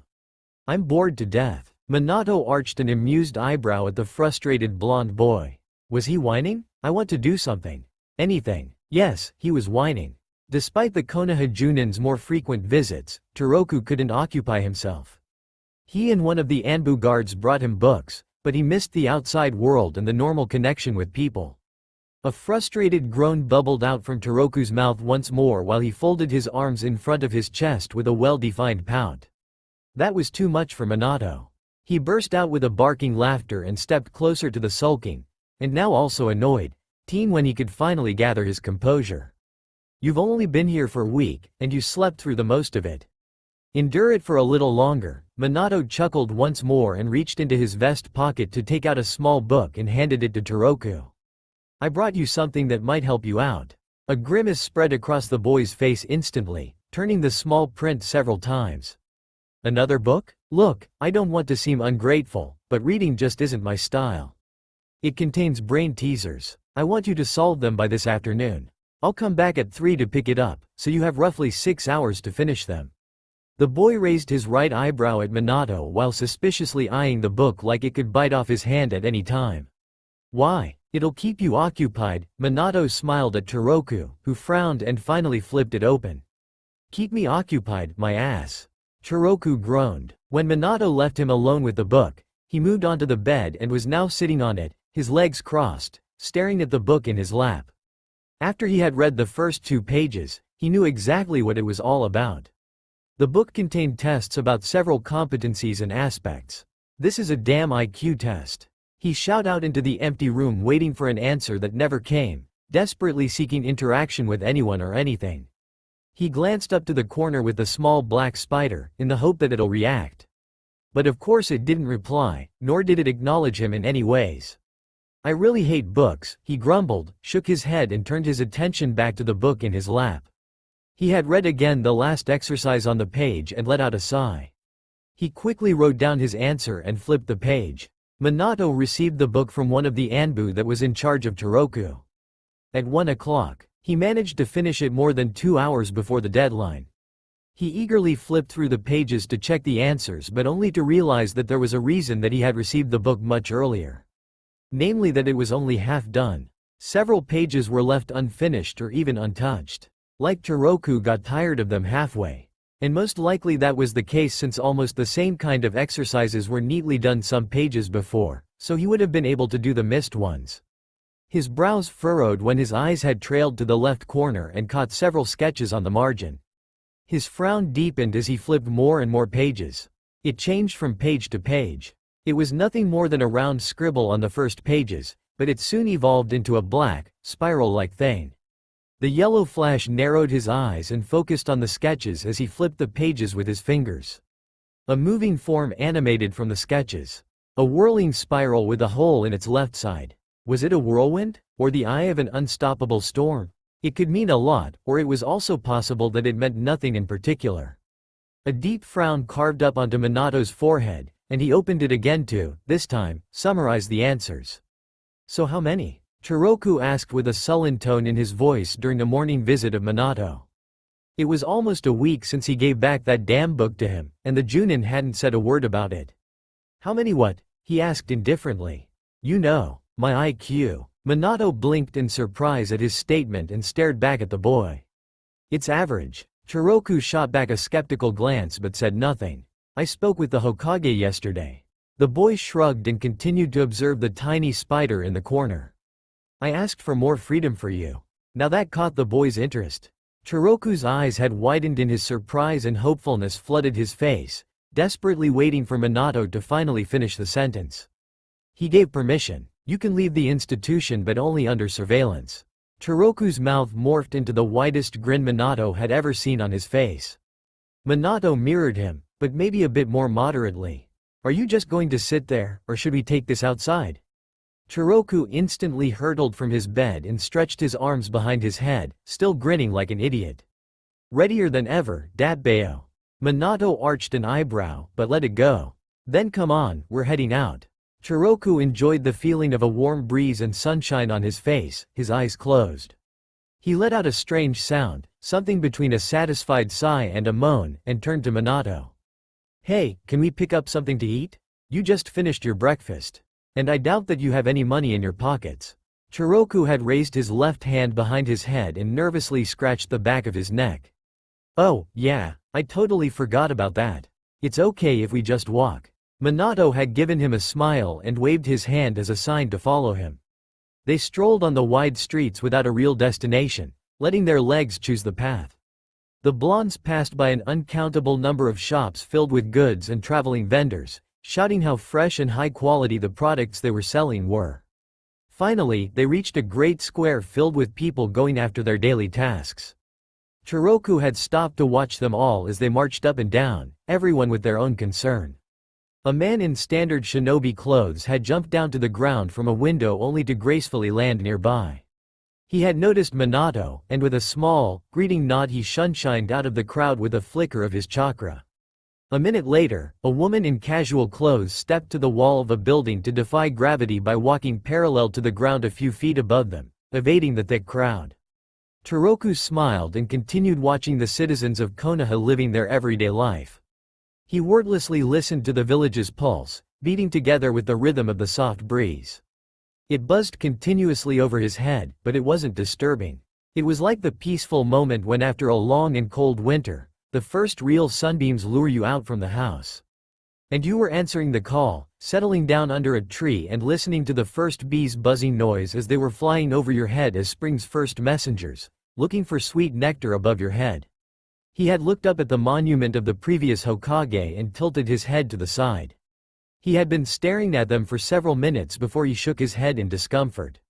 Minato had stepped beside him and traced back his eyes curiously. "These are the mementos of our past leaders." "I know." Minato looked at the blonde with a raised eyebrow but didn't comment on it, waiting for him to continue. "I just have a feeling that something is missing from it." Toroku shook his head and gave a last suspicious look at the monument. It would look great with some more colors on it. He had given a smirk to Minato, who responded with a disapproving frown. A group of children passed beside them, running, laughing and arguing about their biggest concern: what to play and where to go next. In the next second, Toroku suddenly swayed, almost losing his balance. And the cause? Simple. One of them had been arguing so enthusiastically that he disregarded everything around him, bumping into Toroku from behind and almost pushing him to the ground. "Hey, why don't you watch where you're going? You're in the way, moron!" The child shouted indignantly, pointing an accusing finger at him. Minato watched the scene from the corner of his eye, but he didn't interrupt. He was curious as to how he would handle the situation. Toroku narrowed his eyes and leaned closer to the boy. "You should watch your step and your mouth. You were the one who bumped into me. Apologize." Quote. A soundless glaring contest started between the two boys before it was interrupted by a girl from the running group. "What's that on your face?" Toroku blinked in his surprise and touched his left cheek while he turned toward the girl, only to realize that the boy's whole group was now staring at them alongside the other villagers. He gently stroked a finger along the soft line of one of his whisker marks while he straightened from his stooped pose to face the girl. "It looks creepy," declared the naughty boy in front of him. "You know, your face isn't any better with those marks under your eyes," Toroku stated as he snapped his head back toward the arrogant child. "This is our clan symbol, you dumb ass." Toroku's eyes narrowed again and tilted his head. Only one stoic word left his mouth, but it almost caused a small war. "Shrimp." The boy had narrowed his eyes in response, his muscles tensing as he breathed in a large amount of air in order to launch a barrage of obscenities at the blonde. Before the arguing could reach a fever pitch, Minato stepped between them. "I think it's time for us to go." "No," Toroku stated in a deliberate, commanding voice, stopping his escort in the middle of turning to follow his own advice. Minato blinked and narrowed his eyes to the blonde. That was not the response he was expecting. He was rude and unmannerly. "I'm staying until he apologizes." Minato let out a sigh, but before he could say anything, Toroku again turned his attention to the boy in front of him. "Take responsibility for your actions. You bumped into me, and instead of apologizing you insulted me. Learn some manners. If you're from a clan, then you'll become a ninja, and shinobi can't be irresponsible. If you make a decision, there will always be consequences. An irresponsible ninja is reckless and will end up dying early." He crossed his arms in front of his chest and steadfastly stared into the eyes of the child for a seemingly never-ending minute. Minato was impressed. "I apologize." Toroku raised an eyebrow at the baffling mumble of the boy. "I said I apologize for my behavior. You happy?" The boy had also crossed his arms in front of his chest and turned aside. Minato's left eyebrow rose until it reached his Hite-8 on his forehead.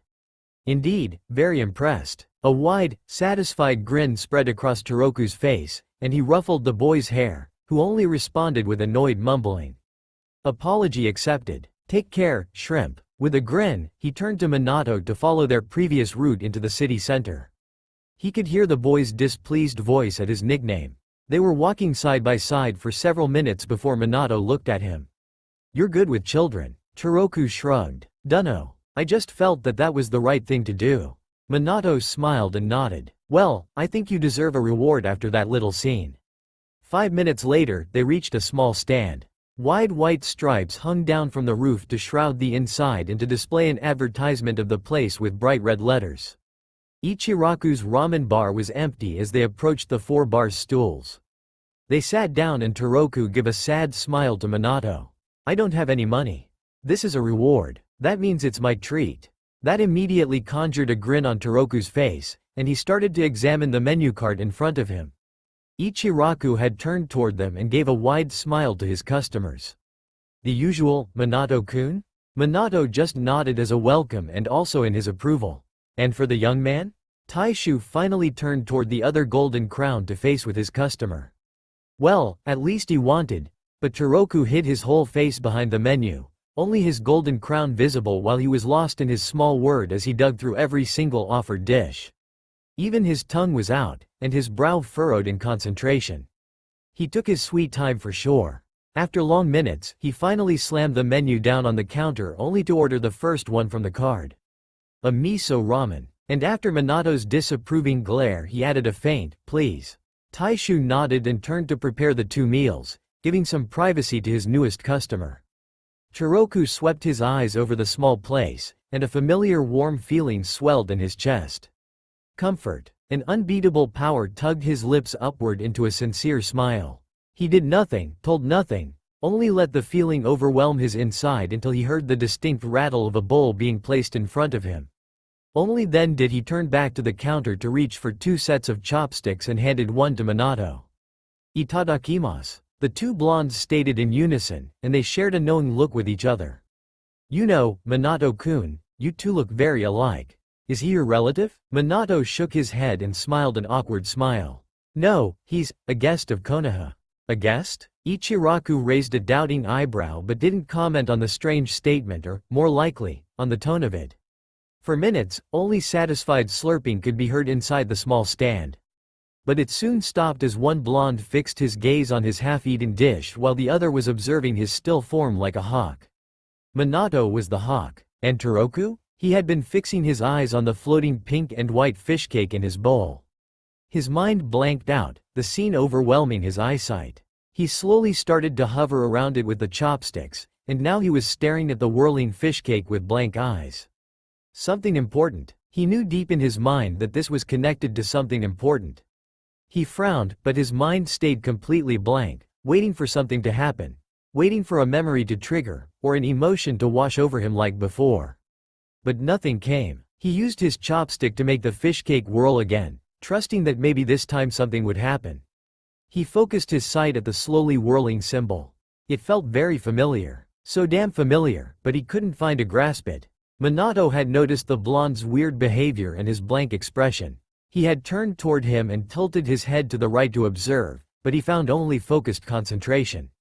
It felt like he could touch it with his bare hands.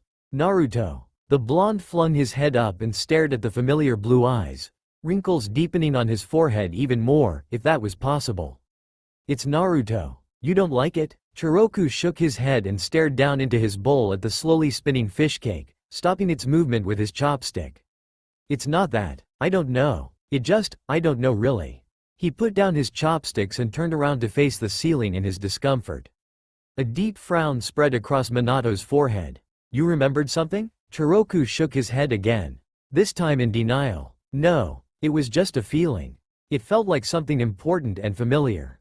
But nothing happened. Awkward silence settled down between the 2 men. Neither of them touched their dish. I've been thinking a lot about what you said to me. Toroku's voice finally broke the stillness, gaining Minato's attention in an instant. About my possibilities. That I can leave. A deep, troubled frown dug into Minato's fine skin for the 100th time during the week with Toroku, but it was soon replaced by a new emotion. Disappointment rose in his chest. He hardened his expression and continued listening. But I don't have anywhere else to go. I don't even know where else I could go. He had looked to Minato and hardened his own expression. I want to stay in Konoha. His eyes were brimming with determination while Minato let out the breath he wasn't realizing he was holding in. I want to stay here, and I also want to offer my services to the village as a shinobi. Quote. Minato blinked away his surprise and answered with a soft smile. I understand. I'll inform the Hokage about this. But be aware that the final decision will be in his hands. Toroku nodded and smiled back, relieved. He wanted to start the day with this, but he couldn't find the proper opportunity to bring it up. The heavy burden about his new future left his shoulders. He struggled with his options throughout the night, but he finally made his decision. A low, girlish chuckle broke the silence, followed by more low and soft womanly voices weaving their way through the white stripes. "He's really here. Look." The girls continued to gossip in front of the stand. "Should we go in?" Minato palmed his forehead while muttering to himself. "Today of all days. Hey, Minato-kun. It seems it's time to sound the retreat, isn't it?" Ichiraku grinned at him. "You need a hand?" Minato immediately nodded and put the money on the counter while beckoning to the confused blonde to follow him to slip out the back door, just in time for Toroku to see 3 young girls peeping inside the stand between the white stripes. They had made it to the next street and Toroku gave a suspicious look to Minato. "Are you some kind of celebrity or something?" asked the young blonde, with arms crossed and eyebrows raised. "Don't you dare ask anything." Minato had given an ice-cold glare to Toroku, who in turn dismissed the burning question from his mind but not without shooting a knowing look with a foxy grin to the older blonde. Minato shot one more warning glare and glanced upward at the sun. "It's time for us to head back," he stated to the teenager. "Yeah, our 2 friends must be pretty bored by now." Toroku nodded his head toward the rooftop where the 2 Anbu flinched at the statement under the shadows. Minato just shook his head slowly and turned around to escort Toroku back to his room. Minato was now heading toward the top story of the Hokage Tower. The last rays of the descending sun were painting a cavalcade of warm colors on the building's white walls. The first stars were already starting to appear lazily on the darkening canvas of the night sky. Instead of the main entrance, he chose a more scenic route in order to avoid a certain secretary. He walked toward an open window parallel to the ground. He had peeped inside and grinned as he heard the sandame's soft snores. His head rested on his folded arms as he leaned on a big tower of most likely important documents, using them as a pillow. He chuckled to himself and walked toward his respected leader to wake him up, but he found something very tempting on the desk that broke his concentration. He thought for a moment before letting the grin grow wider on his delicate features. He moved nearer to his leader and shook his hand in front of his face to be sure he was still sleeping. His white hair was swayed tenderly by the discreet movement of his hand. No reaction. He stepped aside and placed his hand on the top of a white triangle-shaped hat and sneaked one last short peek over his shoulder at the sleeping sandame. He grabbed the hat and slowly put it onto his head and slinked quietly toward the small mirror to admire his work. Before he could reach his destination, a noise had echoed through the silent office as the Hokage cleared his throat to draw his attention. Minato had jumped backward and landed less gracefully than he had intended in the middle of the room, a kunai in his hand ready to attack. The hat tilted down to the side of his face awkwardly. He stared toward the desk and saw Sarutobi leaning on it, his head propped up by his hand. He was observing Minato, tapping his chin with his index finger as if lost in thought, like a father thinking of a proper punishment for his child. "Hokage-sama." Minato had smiled nervously toward the desk while he straightened himself. "You know, Minato, I think I don't want to comment this." Minato slowly got rid of the hat by putting it back on the desk as he stepped forward. Sarutobi just shook his head and smiled at him in forgiveness. "So what brings you here?" "Not just the fashion thing, I think." "Sorry, the temptation was too much to ignore." Minato gave a small apologetic smile toward his leader. Hiruzen eyed the man for a long moment before his lips turned into a mischievous smile. "You will have enough time for that later."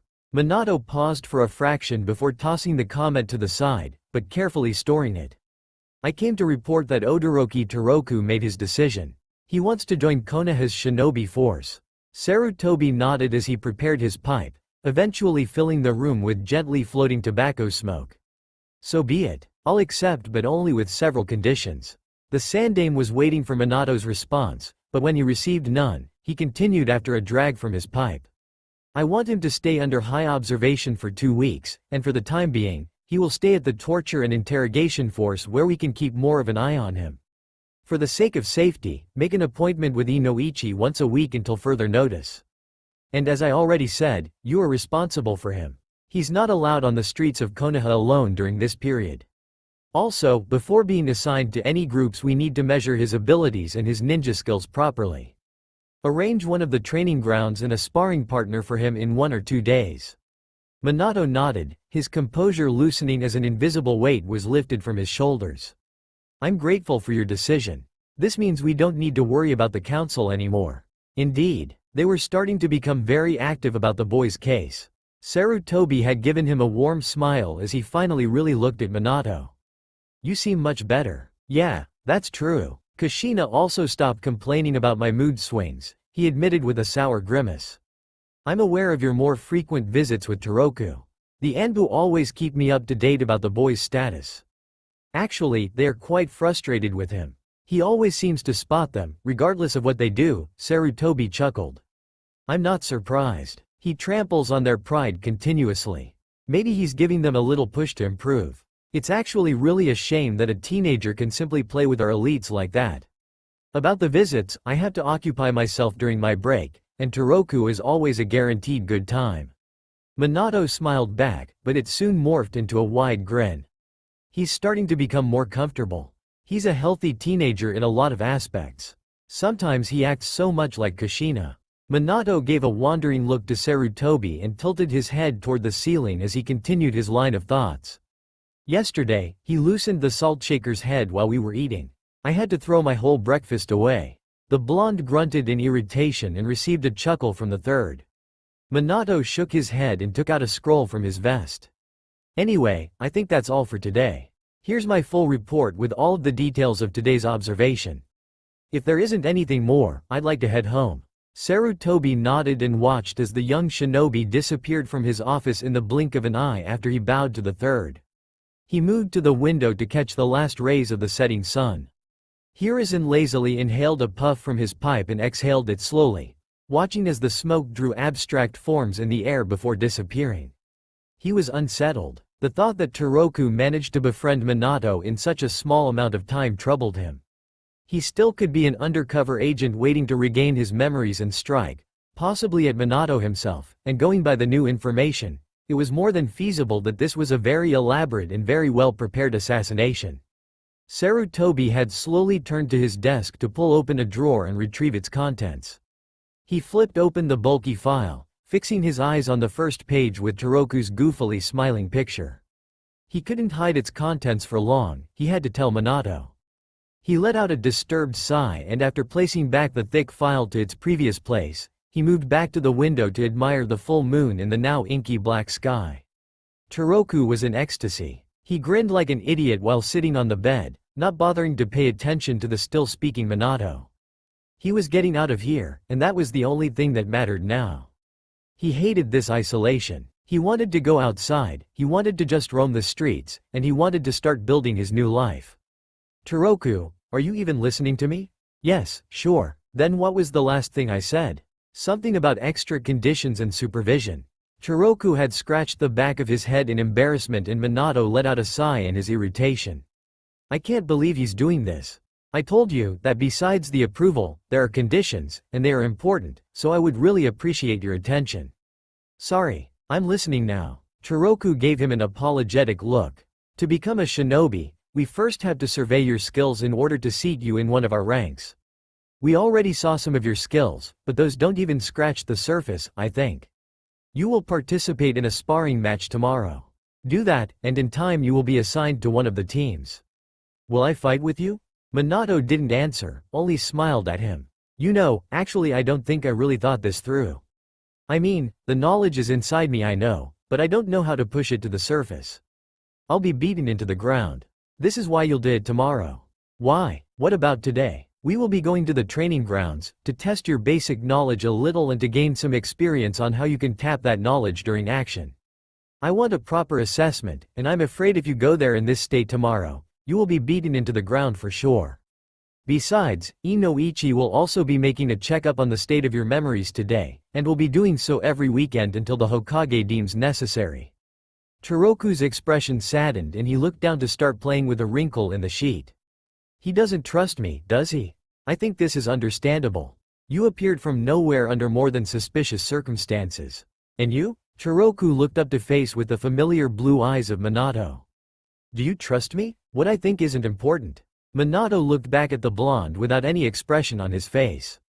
However, Toroku was an awful actor. His face mirrored his emotions without hesitation. Disappointment and a small amount of betrayal flashed through his face, but in the background he also saw that he understood his own situation more than he let on. I see, come on, Inoichi is waiting. 5 minutes later they entered the familiar interrogation room with the pale white walls and find Inoichi leaning against the wall playing with the ring on his finger. Sorry for the late arrival. It's okay, I also just arrived. Hello Inoichi Oja-san. Chiroku waved a hand toward the man who just raised an eyebrow at the title. You seem more energetic than the last time we met. The young boy answered only with a foxy wide grin. The Yamanaka waved his hand toward the chair in front of him and Chiroku sat down without a word, closing his eyes. You can start anytime. Inoichi nodded and placed his hand on the teenager's forehead who rolled his shoulders at the uneasy feeling as he entered into his mind. The seasoned shinobi had went through the familiar passage stuffed with books and scrolls to enter the symbolic door to his memories, now more prepared for the blinding white scene. He tilted his head to the side as he looked over the calming white desert again. As he looked over his own shoulder to get a full look around himself, he spotted a long table, filled with files, sorted by date with some small leaflets and markers for the most important ones. These are the memories of this past week. Not too much for a week, but it is understandable. Chiroku had spent that period almost entirely in his room, mostly in isolation without any companion or entertainment. As Inoichi stepped back to observe the files on the table, he noticed something from the corner of his eyes. Something seems different. He moved his head around once more on the pleasant landscape and he realized only minutes after his first step the obvious difference. The white sky became bluer, with thin clouds floating lazily within it, which made the boy's mindscape more peaceful and more natural, if that was possible. The tall blonde shinobi shook his head in irritation. How the hell could I have missed something like that? With slow steps in the fine sand he reached the table and the files, randomly choosing one and flipping through the pages for a quick check. I dreamed about the blonde girl again. I really wish I know her name, at least then I would be able to finally tell a proper prayer for her soul. Today I was allowed to visit the village for the first time. It was fantastic. The plethora and cavalcade of people, the crowd and the continuous bustle. I'm really missing it, but I was finally able to tell my decision to Minato. Inoichi had closed the file and placed it back to its origin, and let out a small sigh while he tried to luxuriate every moment in this place, before he had to leave. As he sniffed the air, he recognized again the familiar scent of lilies. He turned around slowly for one last time to memorize every little detail of this dreamland, and sniffed once more the calming scent in the hope that it would last until he headed home. The blonde let out a final sigh and left the boy's mind to return to his own consciousness. Chiroku was sitting, breathing heavily, but it wasn't as bad as the first time. When he managed to catch his breath, he looked up to Inoichi with curious eyes, but only received a slow shake of his head. I found only the past week's memories. Nothing new appeared. Chiroku just nodded, waiting patiently in front of the wondering eyes of the shinobi until he finally spoke. You like lilies? Inoichi asked curiously. Huh? The young teenager answered back with the perfect mask of confusion when the odd and out-of-place question reached his ear. You mean the flower? He thought, tapping his cheek with a wondering face after the shock of the strange question wore off. I don't know. They have a nice smell, so I guess so. Inoichi just nodded and gave him a small smile before he left the room without any proper answer, waving a quick goodbye to Minato, who looked after him curiously. Chiroku gave a confused look at the door where he last saw the swinging blonde locks, but he only shrugged and turned to his companion. Hey, Minato. Yes? Just wondering, if we're going to the training grounds, shouldn't you remove the remaining seals from me? The ones that hold back my chakra? Yeah, but first we have to reach the field. I don't want any accidents. Chiroku nodded in understanding and they left the room to head toward their destination. They were passing by the 7th training ground when Chiroku stopped on the path, staring at the destruction a few meters from him. The green and mellow grass in the clearing now looked like a battlefield. A long and thick line of soil crossed it, cutting a deep scar on the surface of the field, only to end in a huge and deep crater. He had sensed it for a while. The scent of his own blood. He gradually moved closer to the scene, walking slowly, step by step, like a robot, all while not avert his gaze from his destination, followed by Minato from a small distance. He was now standing next to the huge crater, eyes locked onto the abyss, where he could still spot some darker points in the soil. His blood. The scent assaulted his sensitive nose and his head started to spin in disgust. This is where? Yes, my team found you here. They were sparring when you suddenly impacted from nowhere. Chiroku looked around to gather any crumbs of information, something that maybe he could spot, and also to avert his eyes from the dark spots of his own blood, but nothing grabbed his attention. Not that he really hoped for it, but at least his head stopped spinning for now. My team already complained to the Hokage that they can't use the field in this state. The reconstruction will take weeks. Minato shook his head slowly as he stared inside the hole. Do you remember anything? Chiroku shook his head, but he immediately regretted his action. His stomach now lurched like a drum, screaming, and he felt his head starting to spin again. No, can we go, please? My head is spinning from the scent of my blood. It's just disgusting. Minato looked back at him in disbelief. It happened almost 3 weeks ago, the scene was cleared, and yet he could still smell it even with active chakra-binding seals. He sniffed at the air stealthily, trying to spot the familiar scent of the crimson liquid, but success evaded him. Only the sweet scent of nature caught his nose. The plants, the animals, mixed with the calming sensation of the scent of the wet soil under his foot. He moved next to the blonde, who was now looking down to the center of the pit, and placed his hand on his shoulder. Come on, then. We have things to do. The boy just answered with a nod as they moved towards their real destination, not far away from the start of Chiroku's new life in Konoha. They arrived at the next available training ground. Minato moved next to Chiroku, pointing to his hands, and he happily freed his wrists from his pockets to present them to the blonde, who then placed his hand on a dark inked seal on his arms to deactivate them. A soft, warm golden light spread across the maze of symbols and it slowly faded away, leaving no mark on his smooth, scar-free skin, only a faint cooling sensation where it was a minute ago. Chiroku sighed in relief as he felt his chakra spread across his body, warming up every part, from his head to his toes. It felt pleasant and safe and he really didn't know how he could have lived without this sensation until now. As his chakra filled his system, he subconsciously started to regain his control over it until it felt natural. He just knew how to do it, and he also knew that he was doing it well. Minato stared at the blonde boy, slowly monitoring the process and nodded in satisfaction as he saw nothing alarming. What about the others? Those will stay for a while. We'll go step by step. I don't want you to overexert your chakra coils, which doubtlessly would happen if I removed all of them at once. I don't want to risk a chakra overcharge on your system. You haven't used it for weeks. At the end I'll remove all of the seals, but for now, focus the amount you currently have access to. Chiroku nodded in understanding and moved farther onto the field and started to stretch his limbs automatically. Let's start with a basic chakra control exercise. Minato pointed toward the nearest tree. You are going to climb trees. Chiroku rolled his eyes and moved toward the tree confidently as the knowledge sprang up in his mind, and placed his left foot on it to walk up, then his right, only to fall onto his back with a loud thud and a surprised yelp as his head flung backward to meet with the hard soil under the tree. Minato let out a loud laugh, and moved next to the teen, tapping the boy's shoulder as he sat up stroking the back of his head, grunting between his teeth.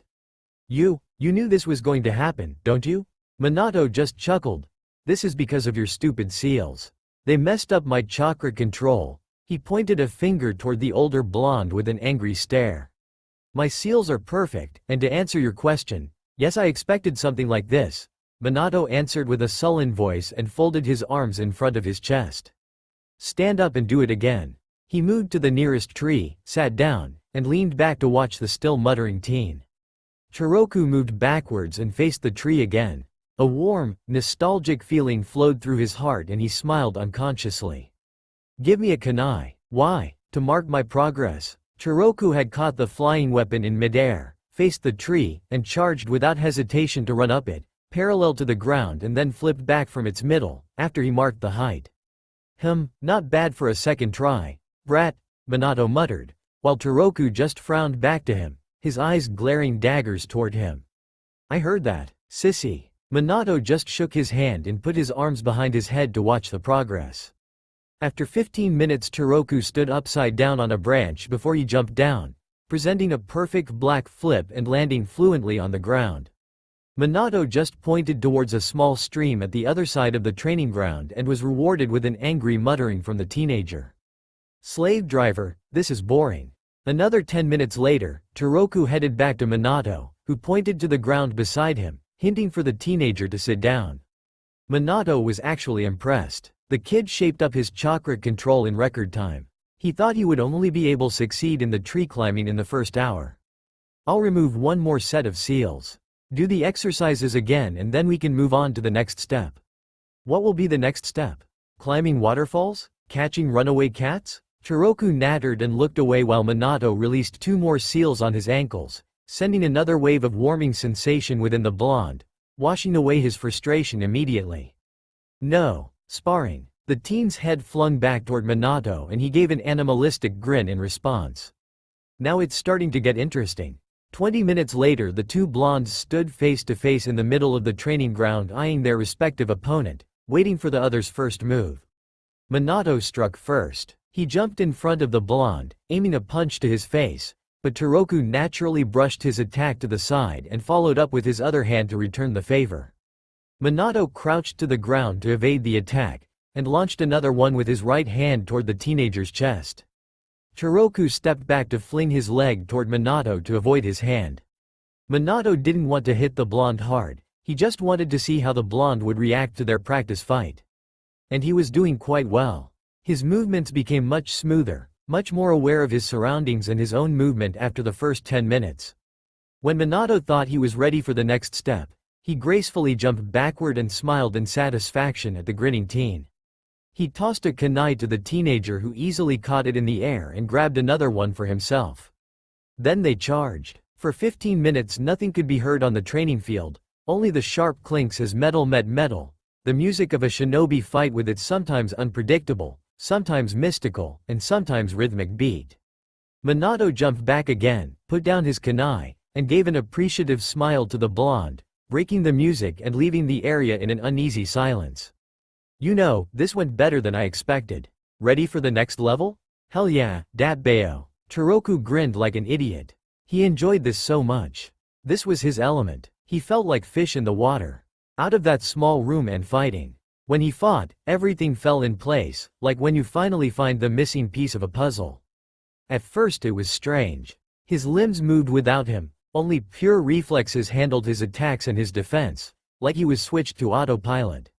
But after the first 10 minutes he was starting to be aware of his own movements, while his only instinct-based movements and actions were fading away slowly during the kunai fight, replaced with direct plans and strategy of how to attack and deflect against his opponent. Minato moved to his side and removed the last seal on his chest. The biggest one, which monitored most of his chakra during the past 2 weeks. As he felt the remaining chakra running through his system, his knees twitched under the sudden pressure, but in the end he managed to stand straight and not drop himself onto the soft grass. He closed his eyes and forced his chakra to calm down as he let out the air in his lungs, slowing his breaths and his heartbeats, to focus on his inner parts. The jumping spikes became smaller and smaller as the raging sea of his blue chakra settled down. The emptiness in his body, in his mind and soul finally filled and he was now whole. At least, almost a whole. He opened his eyes and immediately moved to the nearest tree to check his chakra control. It was perfect for the first try. It was even better than last time. It just felt more familiar, more natural than previously. 2 Anbu appeared behind the older blonde, suspiciously eyeing his companion at the top of the tree. They felt those spikes, and their instincts were screaming, trouble. When they felt the monstrous amount of chakra and Minato's tensed, ready to attack poise. Everything all right? Minato didn't even bother himself to look at them. He was still staring at the top of the tree, where Toroku stood parallel to the ground examining himself, opening and closing his hands several times. Yeah, I think so. That boy is a chakra monster. Minato just nodded without turning toward the speaker on his right, his own azure pool still focused on the top of the tree, watching carefully every small move and action of Toroku, ready to interfere and put down him if he tried something. Toroku now felt his natural chakra flow, but it lacked any direct control and he could even feel his blue chakra pulsing from his pores invisibly, numbing his senses. It was disturbing. He closed his eyes again, while he was standing on the highest branch of the tree to suppress it to a more comfortable level, where his senses reached their full potential again, not bothered by his own chakra. He felt the warm breeze waving his shirt, which stroked his skin like a soft hand. He heard the animals around him and smelled their scent around the woods. He let out a deep breath as he opened his eyes and hopped down next to the small group. "Hey, Anbu-sans, what's this? Free circus? Go back behind that pine." The air between the Anbu members and Toroku tensed, almost to a touchable level, when Minato broke it with his low chuckle. "It's all right, I can handle him." One of the Anbu nodded and left, while the other still stared at the blonde, glaring daggers with his brown eyes behind his mask and his broken pride. But in the end he also left, murmuring about tiresome, cheeky brats behind his mask. "You know Toroku, they'll have a nervous breakdown because of you." "Why?" the teenager asked with a surprised look. "Because of your sensing skills. You're playing with their nerves the same way a guitarist plucks his strings." The blonde didn't answer, only shrugged. "Can we continue?" They walked to the middle of the clearing, taking up the starting position, ready to attack. This time it was Toroku who launched his attack first. He threw several fast punches toward Minato, but he easily dodged them, only to fling his leg, sweeping the teen's legs out from under him, who was now rolling on the ground in order to gain a more manageable distance from Minato. Toroku jumped to the air towards the blonde and slammed down his leg where Minato stood a blink ago, who was now pointing his kunai to the back of his neck with a smile on his face. "I expected something more from you. Just watch." Toroku disappeared with a puff of smoke, leaving nothing behind but a tree trunk and a wide-eyed Minato. The surprised blonde swung around to find where the blonde moved with the kawarimi, eyeing the training ground around him suspiciously, when he felt a kunai at the back of his head. His muscles tensed to teach the blonde a new lesson about speed, when the two Anbu appeared again with one's kunai at the back of Toroku's head, the other with a katana millimeters in front of his neck. Minato cleared his throat and hissed to the Anbu. "You know, we are sparring, and he is just a teenager, nothing I can't handle easily." "You're really overdoing it. It's okay." Toroku made a sad smile, shrugged and disappeared again with a puff of smoke. Minato frowned as he realized what happened seconds before his sparring partner first disappeared, and a smile appeared on his face as he imagined the open mouths behind the masks. The ground started to move in front of Minato and Toroku appeared slowly from the soil a safe distance away. He straightened himself and swept the soil and dust from his clothes. "Do you know how difficult it was to dig in this damn hard soil, and then position myself to where I want? You just ruined everything." He pointed a finger toward the frozen guards frowning angrily. "Anbu-sans, dismiss please, and for Kami's sake, relax a little." The two Anbu disappeared without a trace, still eyeing Toroku suspiciously. "That was a nice job. I thought you used kawarimi to disappear and then reappear behind me at first. The cage bunshin used a simple henge and then he transformed back in your blind spot." "I didn't hear anything." Toroku just made a shrug at the comment. He knew the bunshins should make sound and smoke when it appeared, but he also knew how to make it without anything. That was the first technique that appeared inside his head. He made the bunshin into the ground without any movement, only by a pure instinct, and when he thought it would be a wise decision to hide, a new idea popped into his mind, to switch places with him with a kawarimi to move underground where the clone was hiding.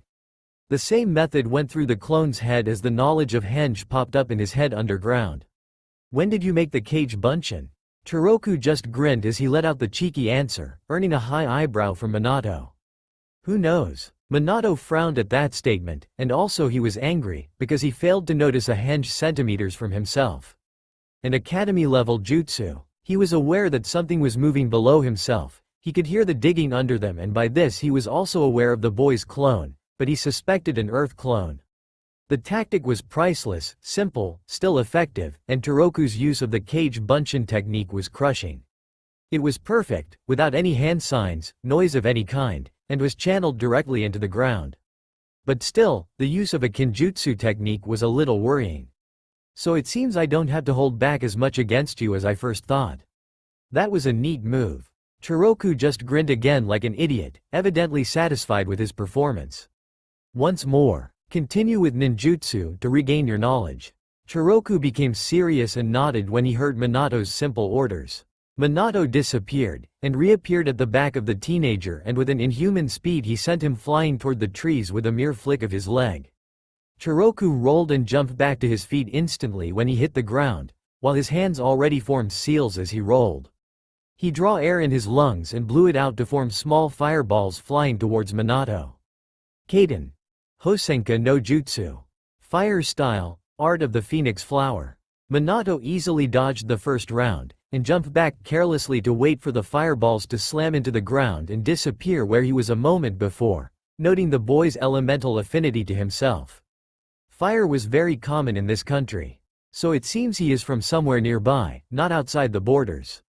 He sighed in relief within his mind, glad that he wasn't a foreign spy. He snapped out of his thoughts when he felt a chakra spike, just in time to see the blonde had finished the last hand sign of his next attack only moments after he breathed out the last waves of the burning air from his lungs. Futon.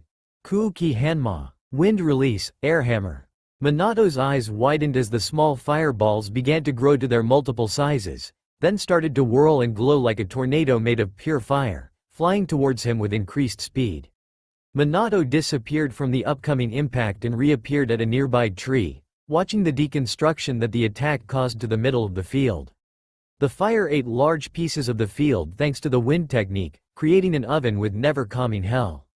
He created a collaborate attack to increase the speed and efficiency of his first one, and that was a second affinity. Chiroku also sensed his error as he jumped next to the inferno while he was running through a series of seals. Sweden.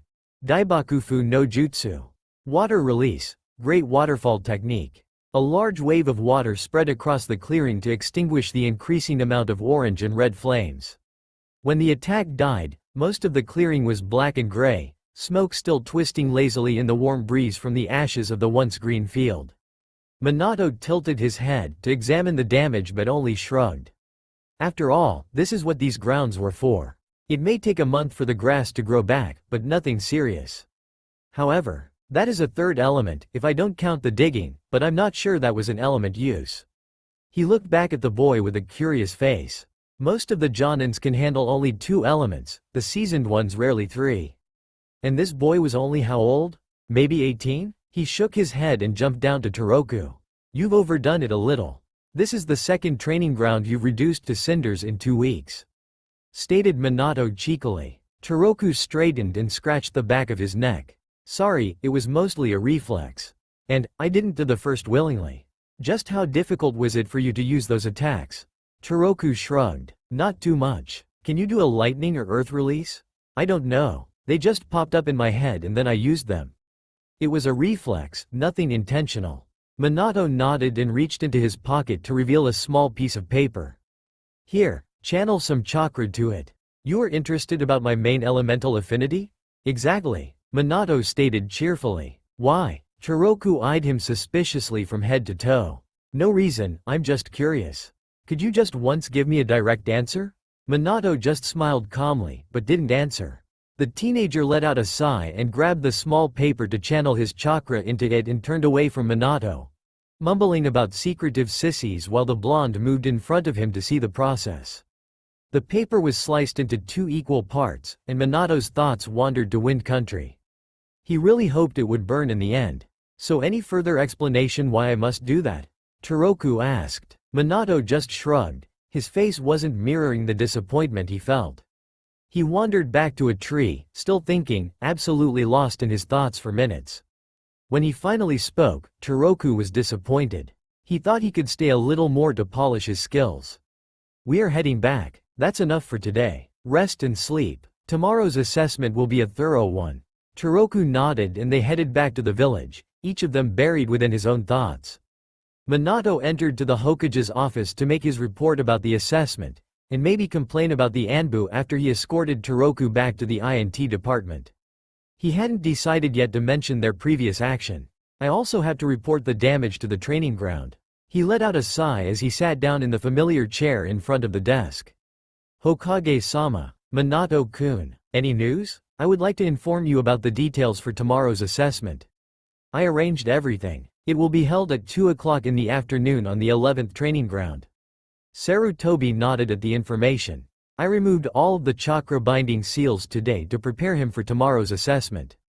Was that a good idea? Minato shrugged. I trust in my instincts. Furthermore, I wanted to have an idea of his capabilities. Sarutobi nodded, and Minato continued. He is quite good. During our little spar he used wind, water and fire releases. Sarutobi blinked in surprise and frowned at the information. That's quite a big elemental repertoire for a teenager. I conducted an element test to see which one was his primary affinity, and the result was wind. It's quite rare in Konoha, so it seems he really was a foreigner. Minato let out a sigh and ran his fingers through his blonde locks. His taijutsu is still sloppy and his ninjutsu techniques were pure reflexes, but this is connected only to his memory loss. It will fade away with time. We were really just scratching the surface of his knowledge. He could be really strong if he regains perfect control. Also, he used quite an interesting tactic. Actually, he surprised me with it. Going only by our brief match, he should be in high Chunin or low Jonin level, but I'm certain that he is capable of much more than that. Especially considering his chakra system. Who will be his partner? Hitaki Kakashi. The Hokage gave him a knowing smile and nodded. Killed two birds with one stone. No, actually not just two. I think we will see a very interesting match tomorrow. Minato smiled back. This will be a good opportunity for the both of them to show what they are capable of. If you say Toroku was troubled because of the assessment, you would be terribly wrong. He was jumpy and excited, and maybe, a very little bit deeply burrowed inside his mind, a little bit nervous. But only a little bit. He felt like a small child waiting to open the packed box in front of him, to know what's in there. This was his chance to show everyone that he was worthy of their trust, and he could become a useful shinobi. He couldn't hold on, he had to do something to ensure his sanity. He also had the surge to regain more control of his jutsus. He acted on reflexes and it could be dangerous if he involuntarily released a destructive attack. That's it, I can't hold back anymore, I have to talk with Makoto-san. Toroku was now laying in the middle of the Enbu training field, waiting to catch his breath. He got permission from Makoto-san to use the training ground, with Enbu surveillance of course, to continue his preparations. With the lack of a real sparring partner, he used his cage bunchins, and he realized he knew a lot more jutsus, and his taijutsu was also morphing from mediocre to a real style. During the approved 2 hours, he also gained control over his reflexes, to avoid another disaster, like with the fire jutsu. He really didn't want to blow up anything like before. A tall blonde figure reached his eyesight. He was on his feet instantly and gave a confused look to the laughing Minato. I didn't sense you. I was around for some time. You know, you aren't the only one with great sensing and chakra control. It isn't a trouble that I was training, was it? No, I gave the permission, and I'm also pleased that you want to regain control over yourself. Anyway, I came to tell you that the assessment will be at 2 o'clock in the afternoon. I'll pick you up, but now you really should rest or your partner will mop the ground with blonde locks tomorrow. Toroku nodded and smiled as they left the field together with the 4 Anbu. Toroku was now marching up and down, from wall to wall in his small room. He already fell out with 2 different Anbu because he was frustrated.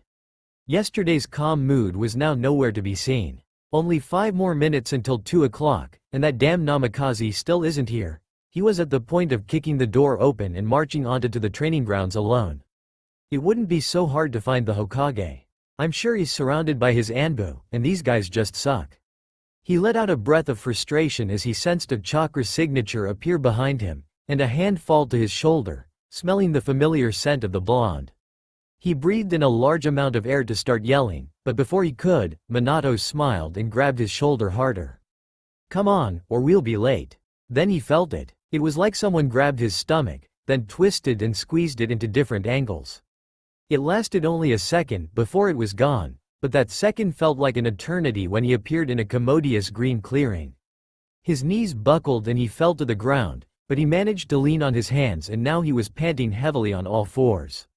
His face was green, and his dinner was fighting to stay where it was, until he gathered himself, and stared angrily to the blonde, who stood beside him with a stoic face. He straightened on his trembling legs and pointed a finger to the middle of Minato's face, almost touching his forehead, and gathered enough air into his lungs to yell for at least 2 minutes without the need to take a break. You freak, how dare you? Never, ever use that thing on me again. I almost died. You're not human. You're a sadist. How the hell can you stand that thing? And what the hell do you think you were even doing? First you were late, I almost broke out to come here alone. If I missed my assessment because of you, I'll kill you. Toroku, Minato said softly but raised an eyebrow at the outburst, but the blonde didn't bother himself and just continued detailing his future torture and his slow and painful death. Then slice you to tinier pieces than your flashy seals and then I'll throw you to the dogs and I'll laugh. And after that all, Toroku, someone cleared his throat in the background and Toroku's brain slowly began to work again after his shock and outburst. He froze and slowly turned toward a small group of people. He felt Minato's palm snap to the back of his head, not in a painful way, but in a "I told you to listen to me and now look what you Avenue done" way. His brain fell apart and he had felt his blood moving to his face, burning it like all hell. His cheeks and forehead, even his ears were now brilliantly red in embarrassment as he faced an older man in a white and red robe, with a triangle-shaped hat on his head, stoically puffing from his pipe while eyeing him from head to toe without showing any emotion as he watched the scene. On his left, a smaller boy stood, with spiky silver hair and only one visible white eye. The other was hidden under his hide, as was his lower face with a mask. He tilted his head to the side as he admired the unusual scene. Toroku lifted his hand behind his head to scratch the back of his head in a familiar way. Sorry, for the scene? Can we pretend that the last 5 minutes never happened? He smiled in embarrassment to the leader of the village, and when he received a smile in return, he gathered himself and bowed toward the man. Hokage-sama, it's pleasure to meet you in person. Sarutobi smiled at him, and he never, ever wanted to admit it loudly, but he understood his outburst. Minato played a nasty trick, and experiencing the Hiraishin for the first time really wasn't pleasant. Toroku-kun, also my pleasure. However, we already met once before in the hospital under a different situation. Also, very sorry about that. Toroku-kun, let me introduce you to Jonin Hitaki Kakashi. He is one of my students. Minato moved his hand toward the young boy, who just nodded in response. Toroku gave one last angry glance toward the other blonde and nodded in response to Kakashi. Hitaki-kun. He looked back to Minato with a questioning look. Who will I fight with? Minato pointed toward the silver-haired child and Toroku raised one eyebrow at the gesture, but didn't make any comment.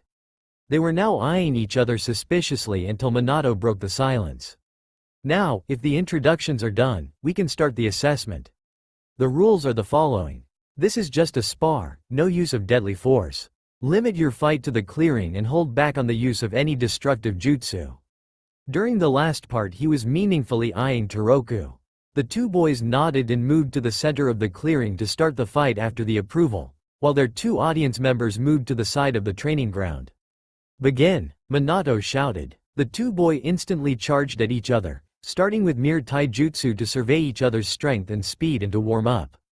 Toroku launched his left hand toward Kakashi's left eye under his hide, while he deflected his attack with his other hand, sweeping it to the side from his face. The young Jonin jumped backward with a flip while moving his legs to perform a kick under the blonde's chin successfully.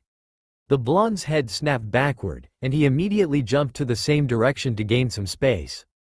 Toroku shook his head to clear his thoughts and examined again his opponent with narrowed eyes. Kakashi ran toward his opponent, sending punches, aiming for the blonde's head, who was now forced again to deflect back continuously from the rain of punches. The Jonin jumped over him to aim a kick for his back, but Toroku crouched and rolled to the slide to avoid it. Minato watched the battle with narrowed eyes. Toroku used a mix of several styles, different from his small spar yesterday, and it had a lot of familiar components. Gentle fist, basic academy, gentle fist, something else, gentle fist again, advanced academy, tiger, hard fist, something else, tiger again, gentle fist. It was a big chaotic mess, with effective defense and unpredictability. However, he couldn't catch up with Kakashi, hadn't even used his Sharingan yet. Some moves were definitely based on the Hyuga's gentle fist.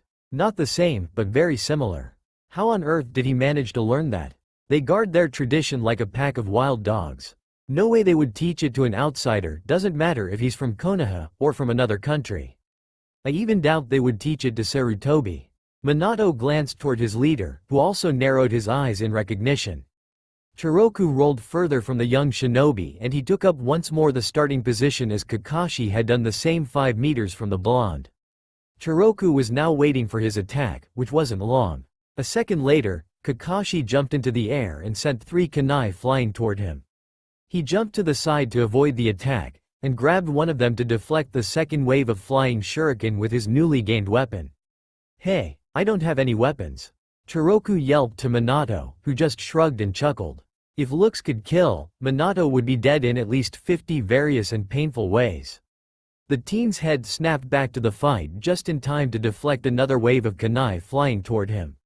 He muttered angrily, but he grabbed one of the kunai in the air, followed its movement as he spun himself gracefully, like a dancer, and sent it back to Kakashi with increased speed without a break in the flow.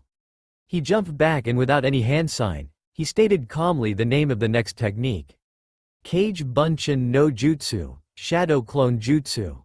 A Bunshin appeared next to him without smoke or sound and immediately transformed into a Fuma Shuriken after he nodded to the original blonde. Chiroku grabbed and sent it towards Kakashi in a flash, however he easily jumped away from its path. The blonde narrowed his eyes and repeated his previous move. Taju Kage Bunshin no Jutsu, Multiple Shadow Clone Technique.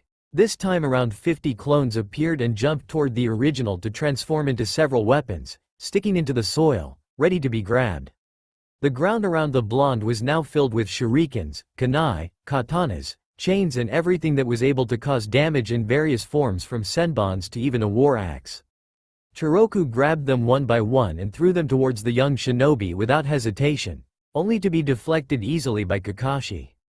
Sarutobi made a disappointed look and frowned at the scene, narrowing his eyes to a line. The taijutsu was something very unexpected, though not enough to counter Kakashi. The mix of styles and the gentle fist. Not the exact copy, but certainly based on it. Maybe he tried to copy it from a Hyuga. The question is, where could he at all have had the opportunity to do that? When he first saw Chiroku using Kage Bunshin no Jutsu, a kinjutsu, forbidden for the shinobi and very dangerous without using a hand sign, without smoke or sound, only to create weapons, he was impressed. But now, he saw that the boy was just throwing them without thinking, more and more desperately, and that disappointed him. Minato talked about him with pride as a skilled shinobi. He looked to his friend, who was still focused carefully to the fight. Hiruzen raised an eyebrow when Minato looked at him and gestured his head toward the boys, signaling to just watch the fight. Chiroku was out of weapons, panting and with sweat pouring from his forehead. The ground was filled with the weapons all across the field as Kakashi jumped all around to avoid them. His eyes were still fixed on Kakashi, while the young shinobi exploited the lack of weapon rain and jumped toward him to launch his final attack at the exhausted ninja. He jumped backward, playing a cat-and-mouse game with him, until Kakashi finally grabbed his wrist, twisted it painfully backwards and slammed his body to the ground, placing his foot inside the blonde tufts. Kakashi snorted in victory when his captive disappeared in a puff of smoke, chuckling. Sarutobi raised an eyebrow while Minato made a wide smirk. He already knew what would happen. Chiroku jumped out from the ground and aimed a kick toward Kakashi, who deflected it with wide eyes, jumped back and grabbed a kunai from the ground, which transformed and a new Chiroku appeared beside him, aiming for his head with a punch. Kakashi was surprised that the blonde was fast. Faster than before and he hadn't had time to react. When his fist connected with his head, he flew across the field, but at the last second he was able to twist in the air and land on his feet. 2 more clones appeared on each side from a kunai and from a senbon, slamming a kick together from each side to his back, sending Kakashi flying again toward another group of sneering blonde boys. The scene reminded Sarutobi of a crazy flipper game, and his mouth curled into a smile. The boy was, in the end, really good. The tactic was so simple, but still great, and Kakashi underestimated his opponent. After 2 more flying lessons he was finally able to twist in midair to land in a place without any blonde head or suspicious weapons. He looked at Minato, who gave a nod as his approval. The army of blonde shinobi was now waiting patiently after they fulfilled their duty. Kakashi reached up to his Hite-8 and revealed his left eye. A red glowing eye with 2 lazily whirling black tomo. The Chiroku clones froze, then tilted their head to examine the new danger with wide eyes in an almost complete synchronization. One of the blondes in front of Kakashi grabbed his head and made a painful grimace while most of the mini-army and weapons still into the soil disappeared in a puff of smoke with a groan. Chiroku was now kneeling on one leg while he tried to focus his eyes anywhere else beside the red eyes. He shook his head to see Kakashi was now glancing toward their audience with a confused face. "Well, I think the Sharingan theory is proven," Minato stated calmly, and Sarutobi nodded in agreement. The older blonde appeared next to the boy's crouching form, examining him suspiciously, waiting for him to grab himself. He shook his head again and straightened. "What happened? I'm okay, I want to continue." "You remembered something?" Minato's voice was now cold and professional. "Nothing, really. Just a feeling like when we ate recently." He shook his head again to clear his thoughts. "It was rage, but a very intensive one. But I'm okay now. Really, I want to continue." Minato nodded and appeared again next to the Sandame. "You know, you're pretty good," Kakashi stated with a little edge in his voice. The blonde smiled. "Thanks, you too." Chiroku's thoughts wandered back to a minute ago. Rage. He felt the kind of rage that could blow up a mountain. He knew that this feeling was toward a certain person. But there were other emotions. Protection, caring, and a promise. Chiroku narrowed his eyes and forced himself back to his task in front of him. They started charging toward each other, running through hand signs. Kaden. Gokakyu no Jutsu, fire release, great fireball technique. They shouted out in unison, exactly the same time. When the two infernos met, it spread burning hot flames around the ground, burning a great expanse of the ground to black and gray ashes. Chiroku shouted out to Minato while he pointed toward Kakashi. "Please note that this wasn't my fault. He was the one who copied my technique, so this mess doesn't belong to me." Minato just shook his head briefly and nodded. He turned toward his opponent and started running toward Kakashi, as a shadow clone appeared next to him, also running. The young boy didn't wait for him to use any attack, as he formed a hand sign to stop the blonde. Kaden. Gokakyu no Jutsu, fire release, great fireball technique. The clone grabbed Chiroku's fist and sent him flying toward Kakashi with increased speed, avoiding the fireball just in time to disappear in a puff of smoke inside the unstoppable inferno. Chiroku landed in front of Kakashi and slammed his hands toward the boy, who immediately jumped backward to avoid the punch, which almost reached his chest. However, despite his active Sharingan, he couldn't calculate what happened next. Two blue mini chakra tornadoes appeared in the palms of the blonde, and immediately stretched toward him, sending him flying to the trees and into the woods, to stop after he broke 3 trees with his small body. All of this in only the blink of an eye. Futon. Tatsumaki Odori, wind release, tornado dance. The blonde murmured the name of the technique, which was performed without any hand sign or warning, just appeared in a blink of time.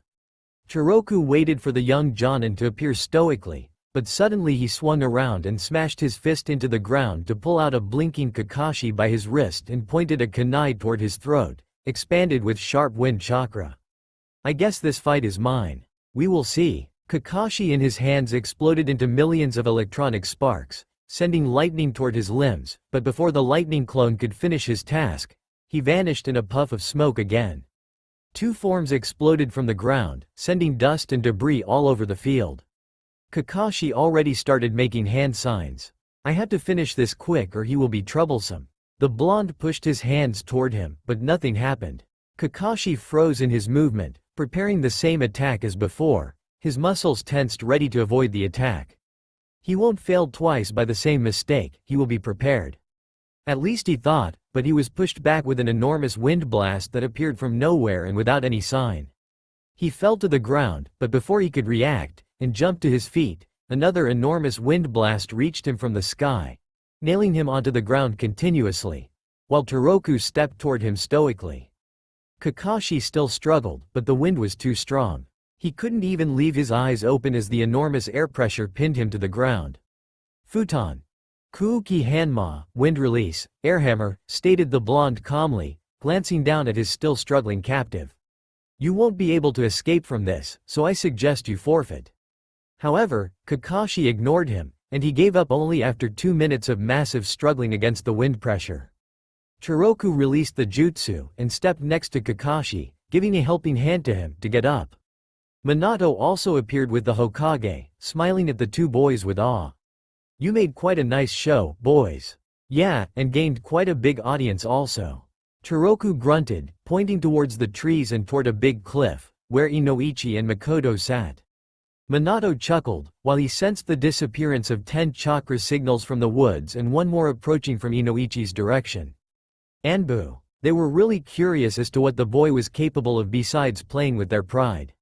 You didn't use hand signs with the wind techniques or the bunchins, Kakashi pointed out the obvious.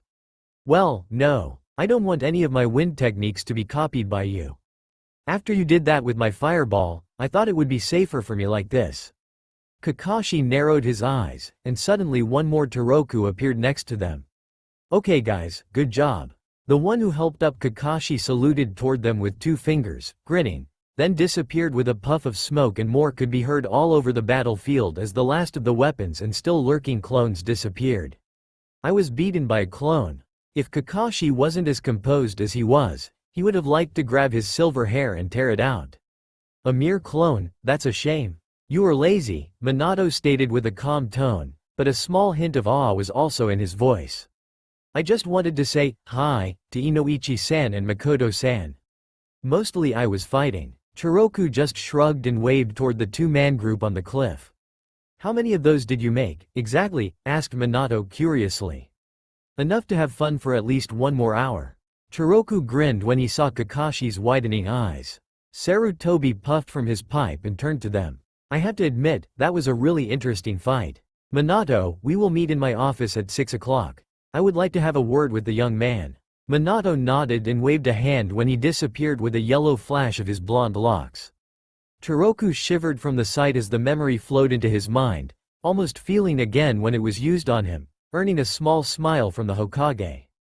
Kakashi bowed to the leader and nodded to Toroku, then teleported away, leaving whirling leaves and dust on the training ground. Sarutobi turned to Toroku, eyeing him with a wondering look on his wrinkled face. Let's take a walk, Toroku-kun. The blonde nodded. He was now nervous as the adrenaline from the previous fight faded away, leaving him alone with the strongest man in the village. He knew that this talk would occur eventually. Actually, he thought it would be much sooner. They started to walk slowly back to the village on the small path without a word. The blonde felt himself very uneasy, pressed by the awkward silence. What should I do? Should I ask something? Before he could decide and act, Sarutobi broke the silence between them. Why do you want to stay in Konoha? Toroku left his gaze at the ground while they walked, kicking a small stone out of his way. Despite my first experience, I like it here. He looked back at Sarutobi and continued. Most of the people are nice, except some of the Anbu, they are quite jumpy. His eyes wandered toward the woods, where the Hokage's private guards followed their movement until now without a noise. A groan left one of the trees with a familiar voice, mumbling with irritation. For his surprise, Sarutobi leaned back his head and laughed loudly. After he finished, he waved a hand toward Toroku to continue. It's peaceful here. I know there is war outside the walls, but still, that's how I feel. Besides, I don't really know where else I could go. I don't know anybody. He smiled sadly toward the Hokage, who nodded in understanding. Why do you want to become a shinobi? This is the only thing I know. And I'm aware that some of my skills could serve the village well. Besides, I thought a lot about my memories, about my only memory. He locked his eyes to the ground again. I thought a lot, and I don't want to remember the rest of them.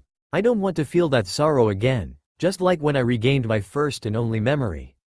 I want to protect the people I know and care about, so I don't have to feel that again, even if that means only one person. I want to start it over. His sentence died to a low voice, almost whispering. He felt his cheeks start to warm up in his embarrassment. He hadn't shared these thoughts with anyone else besides Minato, who was actually the only one now who could be called his friend. Or something like that. It feels like, I belong here. He shrugged and looked down again to find another stone to channel his frustration into. I understand. The Hokage nodded, but his eyes locked onto him curiously. What will be your goal here? The blonde stopped as he thought about the question, and answered with a wide smile. I want to build a better future. For his amusement, the old leader of the village flung his head back and laughed again in a not too Hokage-like fashion. Now he didn't look like the old, tempered leader of the village. He seemed to feel more rejuvenated than he had felt in decades, and his deep wrinkles smoothed out on his face as he laughed. Toroku-kun, you never set low standards for yourself, do you? The blonde responded with a small, embarrassed smile, scratching his cheek while he started waking again. I'll let you join our ranks, but be aware. Gaining our trust will be a long and difficult path. Toroku's head turned toward the Hokage, his eyes filled with gratefulness. Thank you, Hokage-sama, I won't disappoint you. The blonde gave a deep bow, his chest parallel to the ground, smiling wide. He started straightening himself, but he suddenly froze during the movement, his face straightened and his eyes narrowed.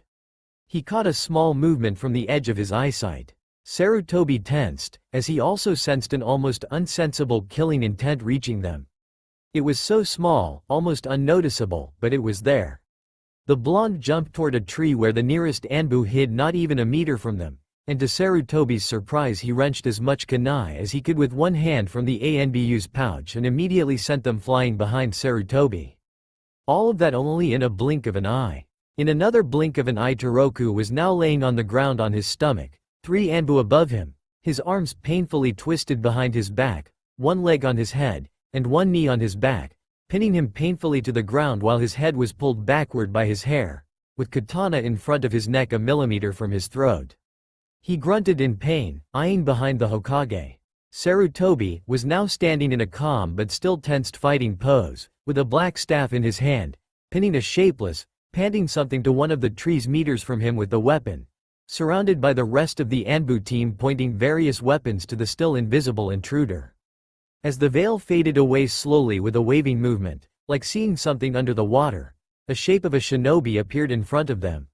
Sarutobi eyed the ninja, resting his narrowed eyes on the 5 kunai, which was nailing the intruder's clothes to the tree millimeters from his body. A perfect hit. He waved his hand towards the group pinning Toroku down. Let the boy go. The Anbu shared a hesitating look, but then they moved away from the teen, eyeing him suspiciously while he moved to his feet, rubbing his aching wrist after their forced position. The intruder's eyes locked onto the teen, watching him in rage, and didn't even bother to restrain his killing intent sent toward the blonde. Sarutobi narrowed his eyes more, if that was even possible, surveying the attacker. His eyes moved to his Hite 8 with the symbol of Iwagakure. Bring him to the interrogation and torture department. The eye of the captive swept towards the Hokage for the first time, and a small hint of panic appeared on his face. The Anbu disappeared in the blink of an eye together with the Iwa ninja, leaving Sarutobi, Toroku and the rest of the guards without a sound. The old man now turned toward Toroku, studying him in wonder. One step closer, Toroku-kun. One step closer? The Hokage smiled at him and left the shocked teen on the path alone with his thoughts. Toroku had been staring after the vanishing silhouette of the Sandaime Hokage for long minutes from the exact same spot. Damn, he's strong. He couldn't recall when he had drawn out the staff or when he moved to use it. The old man was still fast and incredibly powerful. But he was glad. After he saw the Anbu and the Hokage in action, he was sure that his actions were unnecessary, even if he had sensed the intruder a millisecond before them. After a last shrug, Toroku made his way towards his room on the narrow path, back to the village. He was lost in his thoughts about the previous fight with Kakashi. He managed it much better than he first thought he would, but a new feeling bothered him. That enormous rage that he felt. What if the same thing happened during a real mission and he froze in the middle of a life and death situation when facing with a strong and dangerous opponent, or if his feelings overwhelm him while he is facing with a friend during a sparring match? He couldn't let that happen again. He had to harden himself and lock away everything from his old self, to prevent a future catastrophe. As he was walking towards the village, he suddenly stopped and flung his head up when he had realized. He was alone. He was alone outside of his room, for the very first time since he had woken up in the hospital. Okay, not perfectly alone, but besides only one Anbu hiding 10 meters from him behind a cliff, he was almost alone. A smile appeared on his features and a warm sensation filled his chest. A sensation of his first steps to gain their trust. With this last thought he continued his trip toward the village, smiling and enjoying the nature around him and the warm breeze as it gently stroked his whisker marks on his cheeks. Sarutobi looked up from the long and irritating scroll in front of him to answer a knock on the door. He already waited for his arrival and he wasn't surprised when he first sensed the familiar chakra signal. "Come in, Minato, Sarutobi-sama." He bowed and approached him with graceful and confident steps. "I heard what happened." "Yes. I already received a short summary about the interrogation. Inoichi-san is a very efficient shinobi. It seems that our guest from Iwa was originally a spy, but he couldn't contain his emotions too well. However, his hiding skills are extraordinary." Minato gave a confused look to the Hokage. His mission was only observation, nothing more. "Inoichi revealed that his younger brother died during your last mission in Iwa. When he saw Toroku, he thought he was your relative and he couldn't suppress his killing intent." Sarutobi shook his head and looked into the wide cerulean eyes of Minato. "That's true that we look very alike, but that's ridiculous." Minato frowned and slowly shook his head. "You not only look alike, but you have more in common than you think, Minato." Sarutobi's eyes darkened after the statement, which started to bother Minato like hell. He hated when he behaved like this, hinting and not spilling out what he knew. "What do you mean by that?" Minato frowned, his eyes narrowed as Sarutobi had sighed and pulled out a drawer to grab its contents. He slowly eyed the thick file in his hand, sighed again, and after a minute of hesitation he finally handed it over to Minato. Then he touched and channeled some chakra into carved pattern on the desk to activate the privacy seals of his office. "You would learn about it later anyway, but I wanted to inform you on my terms. After this incident I can't delay it anymore." Minato's eyebrow raised. He wasn't used to this side of Sarutobi.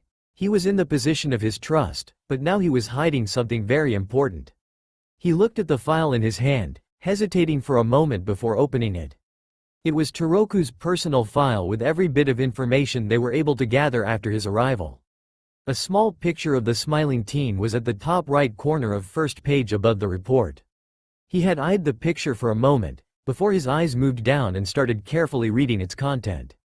Original name, unknown. Code name, Odoroki Toroku. Gender, weight, height, special, identifications, found belongings, hospital reports, known skills, etc. Relatives. Test subject 14 confirmed. Minato looked up to meet Sarutobi's darkened eyes, but his azure ones were now filled with confusion. While the thoughts were forking in his head like lightning, he gathered his emotions. He already knew the answer, but he wanted to hear it from the Hokage's own mouth. "Who is test subject 14? He asked calmly without any hint of his frustrating thoughts. Sarutobi watched him seriously, and puffed from his never-missing pipe before he stated calmly. "You." Sarutobi eyed him without motion, waiting for some kind of reaction from the blonde, but when no answer came he continued in the same calm tone. "According to the tests, he is a very close relative. A first generation, like father, son, or brother." Minato just stared at the file in his hands without any reaction. He had been hardening his emotions and forced himself to observe the situation and the file in his hands like a professional, caring only for the facts. "We can easily assume that the first two options aren't possible, so that leaves only one left. He is your brother or more likely your half-brother. I doubt that you would forget your mother's pregnancy, so the only option is an affair of your father." By the age gap, it was one of his last acts, Minato stated with a sour tone, but still calmly. He already knew what would be the next step of this game. "You know what this could mean, Minato, don't you? If his memory was erased purposely to infiltrate into Konoha and be near you. If he is here only because of you, this is a dangerous situation for the village. Are you prepared for the decision that is expected?" Minato only nodded slowly, his face showing no emotion. Then he finally closed his eyes and shook his head, and his calm mask started to crack. "Yes, it could be, but what if he isn't? If his appearance here is only coincidence? What do you expect of me? That I should kill him? That I should execute a teenager, who could be my only living relative?" Minato's calm was starting to fade away. Of course he had been suspecting, and was also aware about the hints, that maybe there was more to this teen and that maybe they were somehow connected in some way. He wasn't blind, but as the Hokage had hinted the execution of the boy, it just made his eyes twitch. "I don't like to repeat myself here, but if we execute him now, that would make us merciless killers and nothing more." The Hokage didn't bother himself about the casual address, he just eyed the blonde in front of him curiously. "In the near future you will have to make decisions like this. I know that very well. But you are you, and I am I. We are different and I won't sacrifice anyone without any real proof, based only on speculations. And I doubt you are also that kind of person. Minato's voice died lower as he grabbed himself and calmed his aching nerves again. I take full responsibility for his actions. He wants to belong to this village and he wants to become a shinobi. Assign him to my team, that way I can keep an eye on him continuously, and accommodate him next to my apartment. I'll do what I have to do, if the time comes, for the sake of the village, but as of now this isn't the time. Sarutobi didn't break the connection of their eyes, nor the silence which settled down in the office. He eyed Minato's every small movement, reaction, waiting for a tiny hint, but he was determined. In some aspects he was right.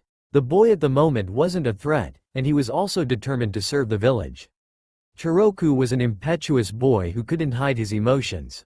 And today he also experienced the strange aura that surrounded the boy. He hadn't laughed as freely as he did in the afternoon since the war had started.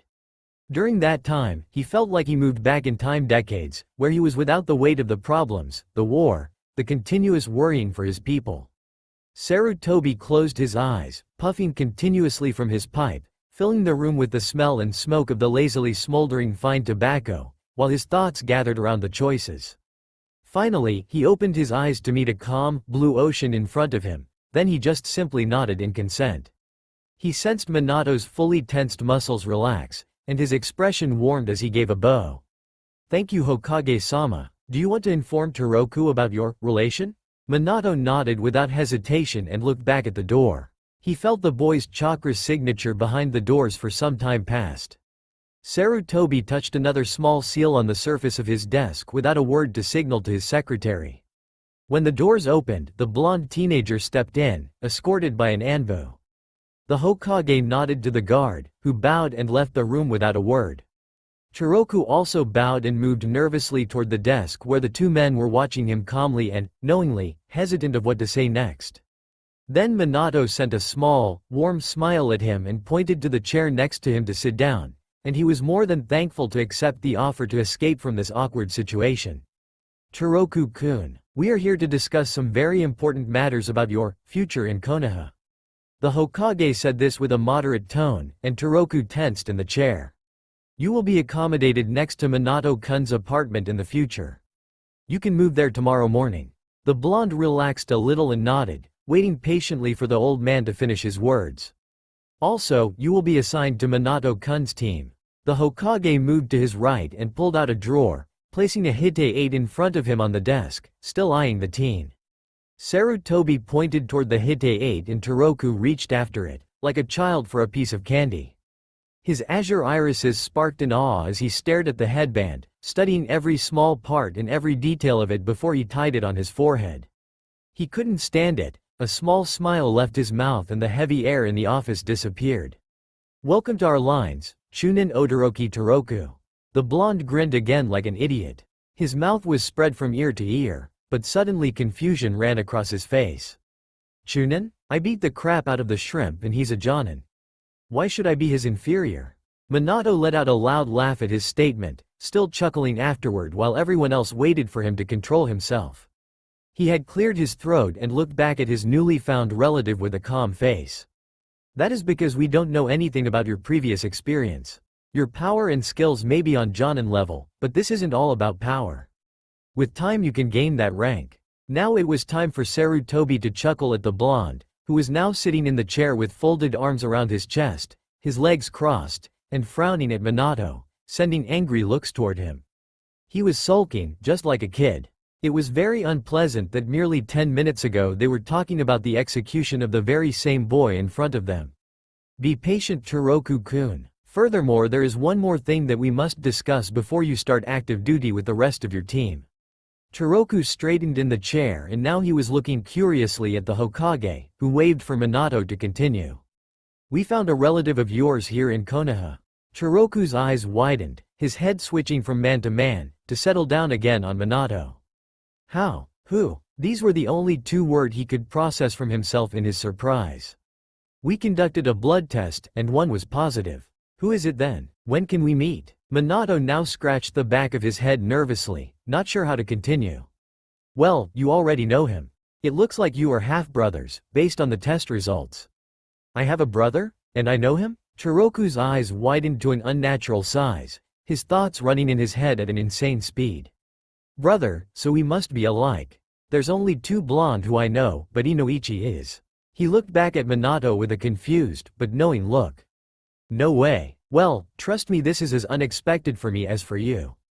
I've also only just found out myself. Chiroku frowned as the previous statement's background started to become clearer. At first he thought that they placed him around Minato because he only knew him, and of course to keep an eye on him. But now, he was a little bit disappointed. After the first 10 minutes of ecstasy that he would be a real shinobi, he would be able to leave that room, and that he had family. It seemed distant now. You still think that I'm a spy, or an assassin? Someone after Minato, don't you? He asked with a sad smile on his face. Indeed, Sarutobi stated calmly. Remember what I told you, Toroku-kun. Trust is something that you can earn with time and hard work. And I know that you are aware that your presence is more than suspicious. Chiroku had nodded and stood up, his eyes filled with determination, and he bowed again just like hours before toward the two men. He looked up and smiled at the old man at the table, then to Minato. I won't disappoint you, and I never go back on my word. That is my nindo. Minato smiled at the pleasant sight, and he was really glad that this sentiment remained from the boy's previous life. Sarutobi nodded in response. You can go now. I'm sure there is a lot you two wanted to talk about. The two blondes nodded and stood up, while Minato grabbed his arm. Come on, I'll give you a lift. No, why? The two blondes disappeared from the room, and Sarutobi was sure that the soundproof walls of the interrogation and torture department wouldn't be enough to restrain the yells of Toroku. I hope you made a good decision, Minato. When the two blondes appeared at the interrogation and torture department in the middle of Toroku's room, he was surprised. Surprised that he wasn't going to die. He was panting heavily, a little bit shaky, but not as bad as it was the first time when that bastard used Hiraishin on him. He looked at Minato, still angry, but more confused, and he just made a grin in return. It always gets better and better. I don't even feel anything, but for the first 10 times I looked much worse than you for your first time. I had to lay down after I lost my lunch. How does it work? There is a seal in your room. I used that to have one base point as the destination and my starting point to another. I use a time-space ninjutsu to transport myself between the 2 points. Actually, it's much more trickier than that, but something like that in short. Toroku's anger flashed away, and they sat down on the bed side by side without a word. An awkward silence fell upon them, but neither of the blondes dared to break it. Neither of them knew what they should say to the other. Finally, Toroku opened his mouth. You know, I don't think I previously had anybody as a parent figure or a brother. Minato just raised an eyebrow at the statement. Why do you think that? Because, when I need certain knowledge it pops up. And now, when I'm looking for something about a family, there's nothing. Minato smiled at Toroku. Then, it's time for the both of us to learn something new. The blonde teenager smiled back, but the silence came back between them. What should I call you? Well, I would really appreciate that within the team, you call me sensei like the others. But beyond that, time will make that decision for us. Well then, sensei, you'll be teaching me, right? Minato raised a suspicious eyebrow at the blonde. Well, yeah, then teach me that teleportation technique. Minato just stared at him in disbelief, then burst out laughing. Why? I thought you hated it? Toroku just rolled his eyes while his company still chuckled. Yeah, that's true, but it seems very useful too. In time. It's not an easy technique, you know. Besides, Kushina would kill me if I taught it to you before her. Who is she? You know, she's my girlfriend. Minato shuffled on the bed a little. Anyway, pack anything you want, and rest now. You had a long day, and so did I. I'll get you tomorrow morning and you can move into the apartment. And also prepare for some introductions. The blonde got up from the bed and started to wave goodbye when he was stopped. Minato. Yeah? Thanks. For what, exactly? For everything. Minato looked confused, but when he saw Toroku's wide grin, he just mimicked it and waved his hand, then disappeared in a flash of gold, leaving the teen alone in his small room. The blonde leaned back on the bed, staring at the ceiling, still grinning. He was happy, really happy. The next morning came with record speed. Not that Toroku had too many things to pack, but still way too fast. Minato told him yesterday that he would introduce him to people, and he was sure that those would be his girlfriend and the team. He really wanted to make a good first impression, and now as he looked into the small mirror in the bathroom with his bed hair, he couldn't do anything else but grimace at his image when he felt the familiar chakra signature appear outside the room. A minute later, a blonde head peeked inside the slightly opened bathroom door. "Morning, are you ready?" "Just minute," he answered casually while fighting with his spiky hair, which now pointed in every direction it shouldn't. "You know, I think you just made it worse." Chiroku sent an angry look toward Minato, then he ruffled his hair in his frustration. "Still the same. Argg, I don't care. Let's go. Anything to carry?" "No, everything's in my pocket." "Then let's get out of here." Minato placed his hand onto Chiroku's shoulder to disappear in a blink, leaving the white room behind. They were now standing in front of a light orange door. Chiroku shook his head, and placed his still trembling left hand onto his forehead when uneasy groan left his soft lips as he felt the way softer side effect of the technique, while Minato pushed a small metal key into his other. "Here, you're first." Chiroku stared down into his palm, examining the small key in his hand, and smiled as the cold key started to take over his body heat, until he could only feel the curves of the metal. He pushed it into the keyhole, turning slowly, enjoying every moment of his first step into his new life. The apartment was small but still much bigger and inviting than his small hole before. It had a normal-sized sitting room with a table and a smaller couch, an open kitchen, and there was also a very small eating corner. He walked around to find out where the other two doors lead. He found a small bathroom and a bedroom with a single bed, but what caught his eye were the empty shelves, which filled the whole wall from corner to corner with a small desk in front of it. Chiroku approvingly nodded at the sight and immediately tried out his new bed. It was nice and comfortable.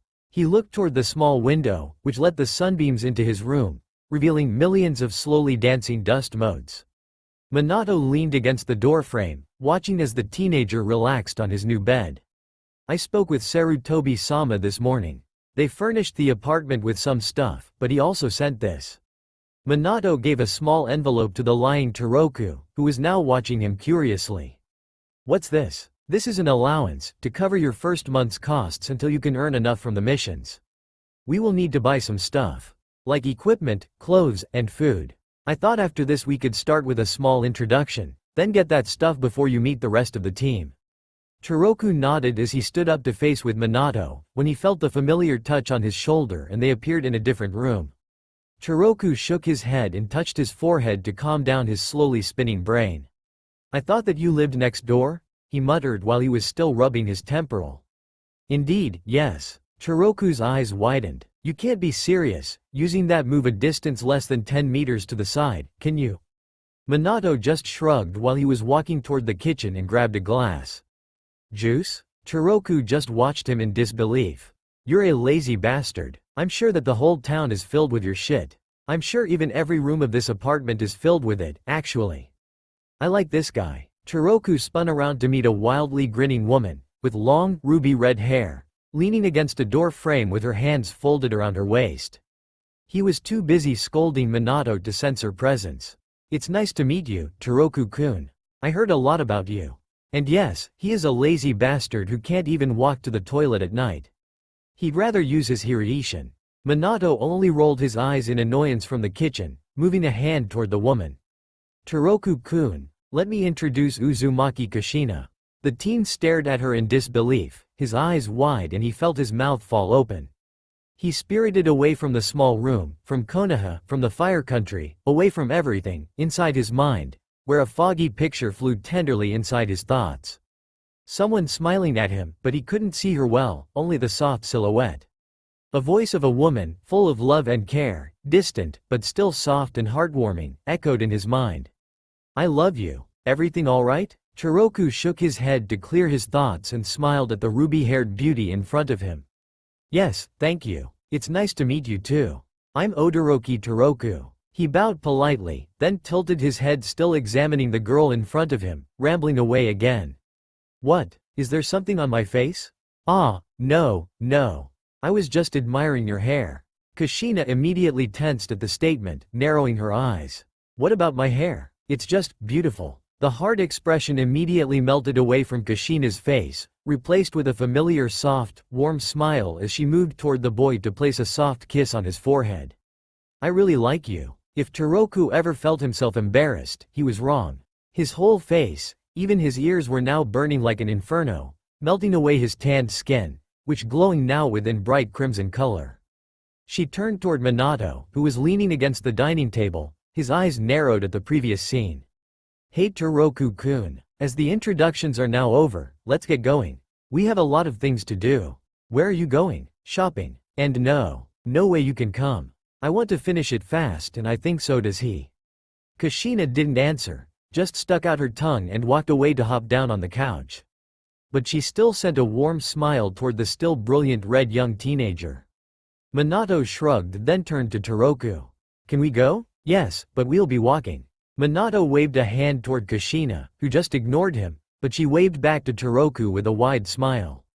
Crazy woman, Minato muttered to himself when they left the apartment and headed toward the shops in the town, slowly walking on a narrow backstreet. Their footsteps didn't make any noise, only the slowly flying dust marked their way, when their feet meet with the hard soil. You had another flashback, didn't you? Ah, yes, but it was kind of personal, so I don't really want to talk about that if you don't mind. He was scratching his cheek nervously, and Minato smiled back knowingly. Girls, well, I would like to congratulate you anyway. For what? You did a very good job with Kushina. You wound her around your finger. She's quite sensitive about her hair. Toroku gave a confused look in response but then nodded. When they finished with shopping, Toroku felt as if he were a pack mule, despite most of the stuff being stored tidily into scrolls, thanks to Minato, who was wise enough to bring them so at least the half of the goods could be placed into them. It would be a pain in the ass if he should tote his brand new and indeed heavy 3 full set of kunais and shurikens with the other things. With around 10 minutes of continuous arguing, Toroku was glad that he could convince Minato that 20 packs of instant ramen was crucial inventory of his new apartment, even more than new clothes, but in return he made a promise that he would learn how to cook properly from Kushina, which actually wasn't a big deal. He was already looking forward to it. Are you sure I need all of these? Well, 2 hours ago you had only 1 set of clothes and nothing else, so yes. I doubt about that. Actually, Minato packed a lot of things that weren't immediately necessary, like dozens of empty scrolls. However, Toroku had a feeling that he already had a plan with those which would result in long and sleepless nights for him. When they finally arrived to their place, he collapsed on the couch, leaning back against its backrest while putting his arms onto his face to shroud his eyes and stretched out his legs. I don't understand women. What could they love about this? Minato just grinned at the comment while started to unseal the remaining goods from his scrolls until he finished. Put these in their places, settle in, and we'll be awaiting you for dinner at 6. If you need anything, we'll be here, just knock. Toroku nodded, not even moving his head toward the blonde as he left the room the lazy way again. That was tiresome. He moved his eyes over to the goods, his arms still rested on his forehead, only shifting them to uncover his eyes.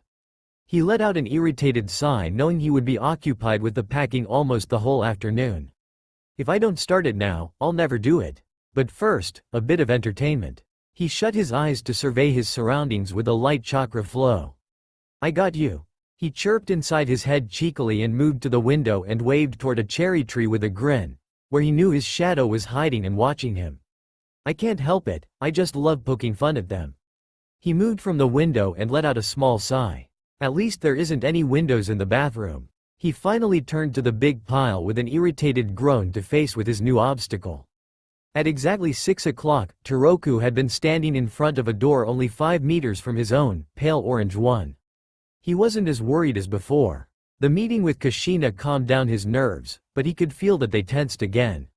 Meeting with a team. He was standing in his newly bought outfit, a pair of black pants, a pair of standard shinobi sandals, and a white t-shirt with an orange spiral-like pattern on its front. He let out a breath and knocked on the door, which was flung open immediately. I really started to wonder if you would stay out here or come in the end. Toroku made an apologetic smile toward Kushina. Nervous? A little, he shrugged. You don't need to be. She caught his wrist after he left his sandals at the door, and she literally dragged him inside the sitting room, straight toward a big couch, where Minato was sitting together with a young girl with shoulder-length brown hair and 2 purple rectangles on each of her cheeks. Just in time, Toroku. Nohara Rin, this is Odoroki Toroku, our new team member. Chiroku made a low bow and moved closer to the duo sitting around the small table filled with snacks and drinks, hopping down next to Minato. Nice to meet you. Rin smiled back at him and he looked around the apartment, looking for the fourth member of the team, whom he had already met. Minato, the fourth member is Kakashi-kun, isn't he? Minato let out a sigh and nodded. Indeed, but he will be late. You look much better, Toroku-kun, since I last saw you. Confusion ran across his face. He tilted his head to the side as he eyed the young Kunoichi curiously. You know, we already met once. We found you on the training ground with Kakashi-kun. I was the one who gave you first aid. You looked pretty bad, I really didn't think you would survive. Chiroku just blinked and bowed his head. Well, thank you for saving my life. I owe you one. He sent a wide smile toward the brown girl and looked after the outgoing Kushina. An awkward silence fell onto the small group. Minato didn't know how to act with his newly found brother and vice versa, and Rin, she didn't know how to react to them either, seeing their tension. Thank Kami, a hurricane came into the room named Kushina with a tray filled with cups and a bottle of sake. Minato raised an eyebrow at her, but didn't dare to make a comment. He was grateful. She put it down on the table and hopped next to Rin with a wide smile. She eyed Toroku curiously and switched back and forth between the two blondes for half a minute. You know, even without that test everyone could tell the obvious.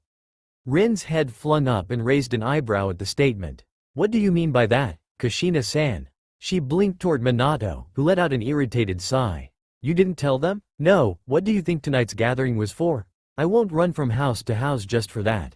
Before she could throw back a harsh comment, a knock could be heard from the door and Minato utilized the opportunity to flee to it, coming back later with Kakashi and hoping that Kushina calmed down during the brief interval. He had calculated well, she was eyeing Toroku again from head to toe, fully ignoring him after he waved a hand toward Kakashi. Kakashi-kun, you already met Toroku-kun. Take a seat and serve yourself. When everybody sat down, Kushina caught the opportunity to push Minato to the issue with a light hit from her elbow into the blonde's ribs. Okay, I'm going. He cleared his throat, switching his tone to the leader of the team. I think you already figured it out, but from today forward we have a new team member. Chunin Odoroki Toroku joined our village. I have spoken with Hokage-sama and he agreed to get us back to active duty the day after tomorrow. We will meet at 9 at the usual place tomorrow for a little shake-up.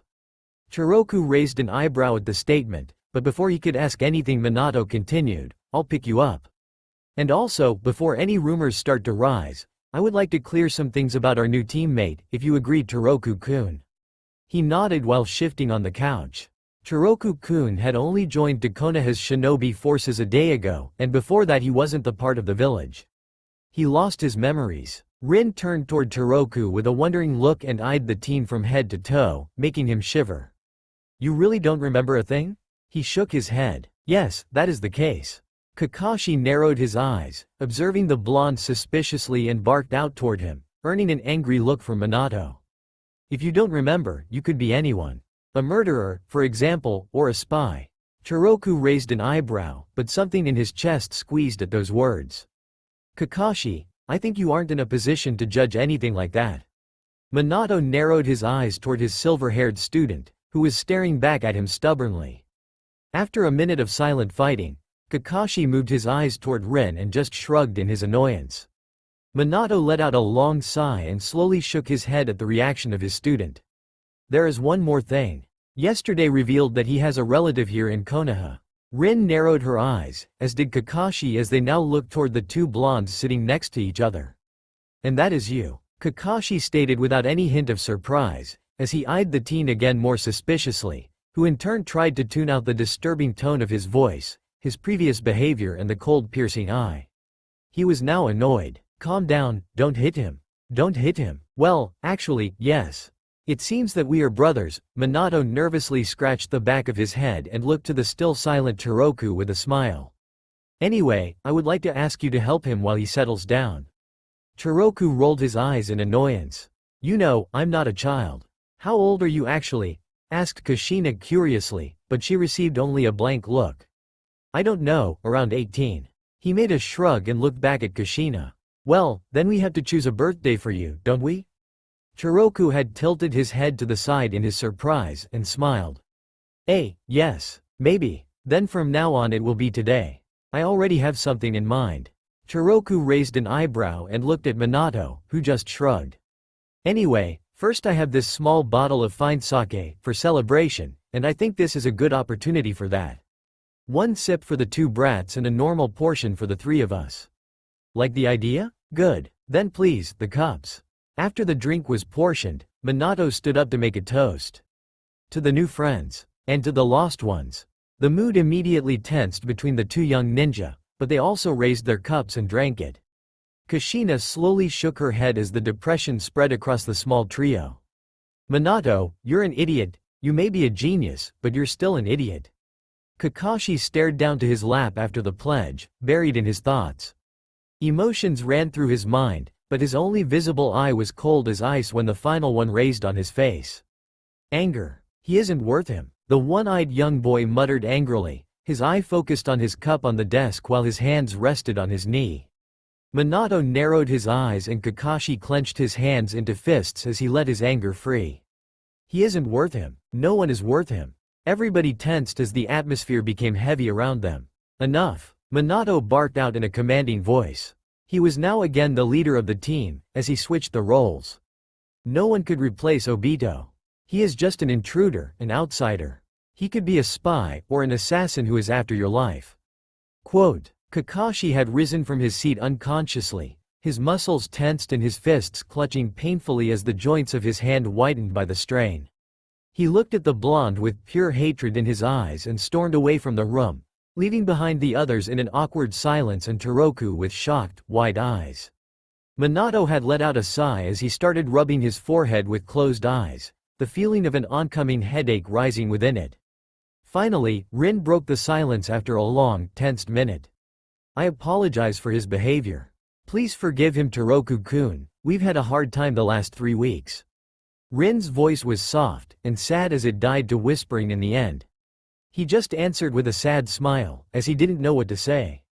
His first reaction was anger, then confusion, but when he saw the tension and the reactions from the others, he restrained himself to jump at Kakashi before he left the room. Well, that went better than I expected. Kushina stated calmly while she sipped the sake in her hand, earning a confused look from Toroku. Would someone please be so kind as to enlighten me on what the hell that was? The blonde teen asked the people around him, earning another minute of tense silence, which was broken by Kushina. Obito was their teammate. He died during their last mission in Iwid 3 weeks ago, and since then they were off duty. I'm sorry about that. Toroku shook his head slowly and fixed his eyes on the floor. Don't bother yourself about him. He will calm down in time when you know each other better. I doubt about that. Toroku leaned back on the couch and folded his hands in front of his chest with narrow eyes while Minato still rubbed his head in silence. Rin was again the one who tried to temper the mood.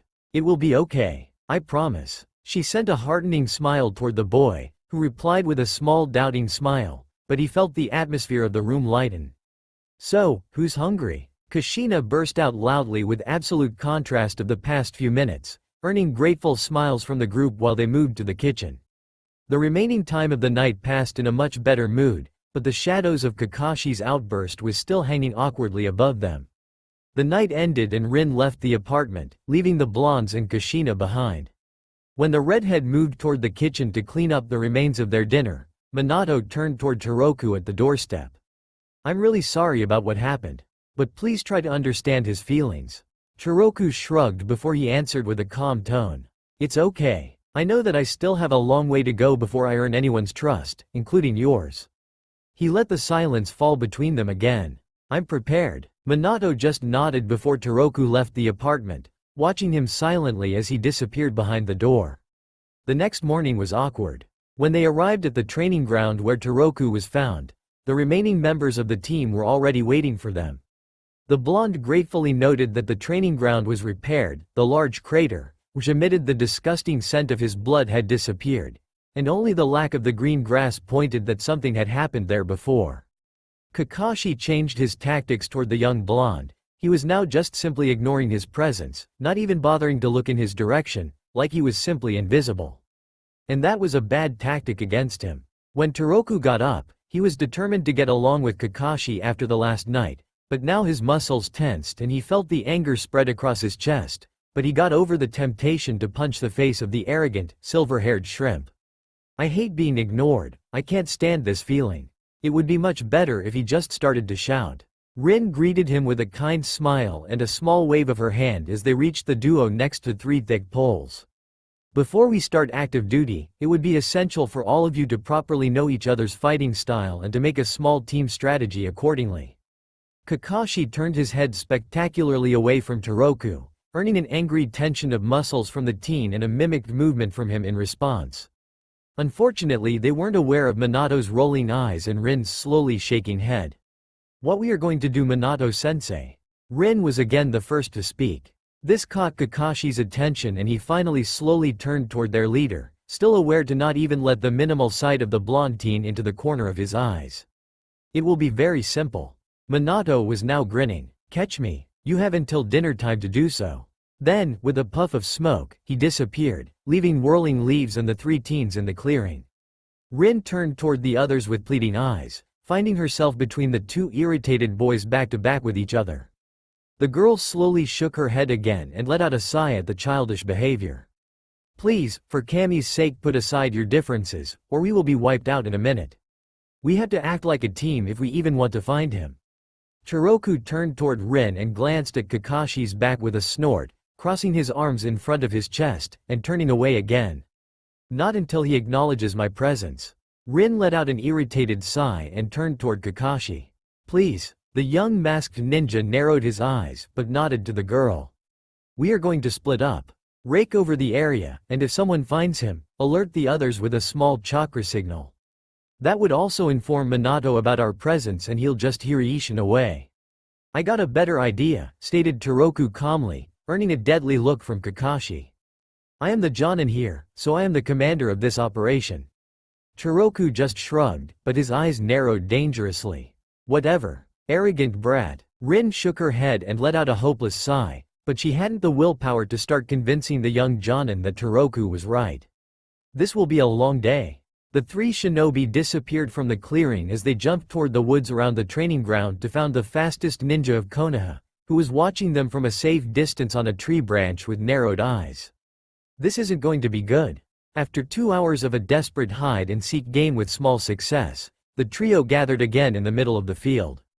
Toroku was unspeakably irritated because of Kakashi's annoyance. They wouldn't catch Minato like that, despite his sensing skills, but he also didn't want to act on his own. And Minato was good. If he didn't want to be found, he wouldn't. He almost scared his Anbu to death when he appeared in front of her to ask if she saw Minato somewhere, earning a flying kunai toward his head and an almost 10-minute-long argument with the bird-masked woman. Can I speak now, Jonin Kakashi? Toroku asked with undisguised sarcasm in his tone, earning an angry look from him and an irritated, tch. Whatever. The yellow flash of Konoha was standing on the previous branch, eyeing his team curiously, when he let out a small yelp of surprise and almost fell from the tree and onto his ass if he couldn't cut a branch. The place suddenly filled with replicas of Toroku. Not a dozen, not 50, but easily 200 or 300. Which were now charging toward the 4 winds of the compass, including his direction. He realized that his mouth was open and he grinned as he shut it. Now, this is starting to become interesting. As the clones flooded the place, Minato had to be more and more aware where to Hiraiishin. The whole training ground was already filled with his seals, as he prepared them as soon as he disappeared for the first time. However, he felt that maybe it wouldn't be enough this time. The rush was intense and continuous. Whenever he dispelled a clone, at least 2 replaced it in a second as the knowledge of his location flowed back to them. He found some clones of the other 2 team members mixed into the small army to distract him, which was actually almost successful when he faced a wildly grinning and laughing Kakashi after he appeared in a small clearing. After half an hour of continuous chasing without a break, he started to feel the effects.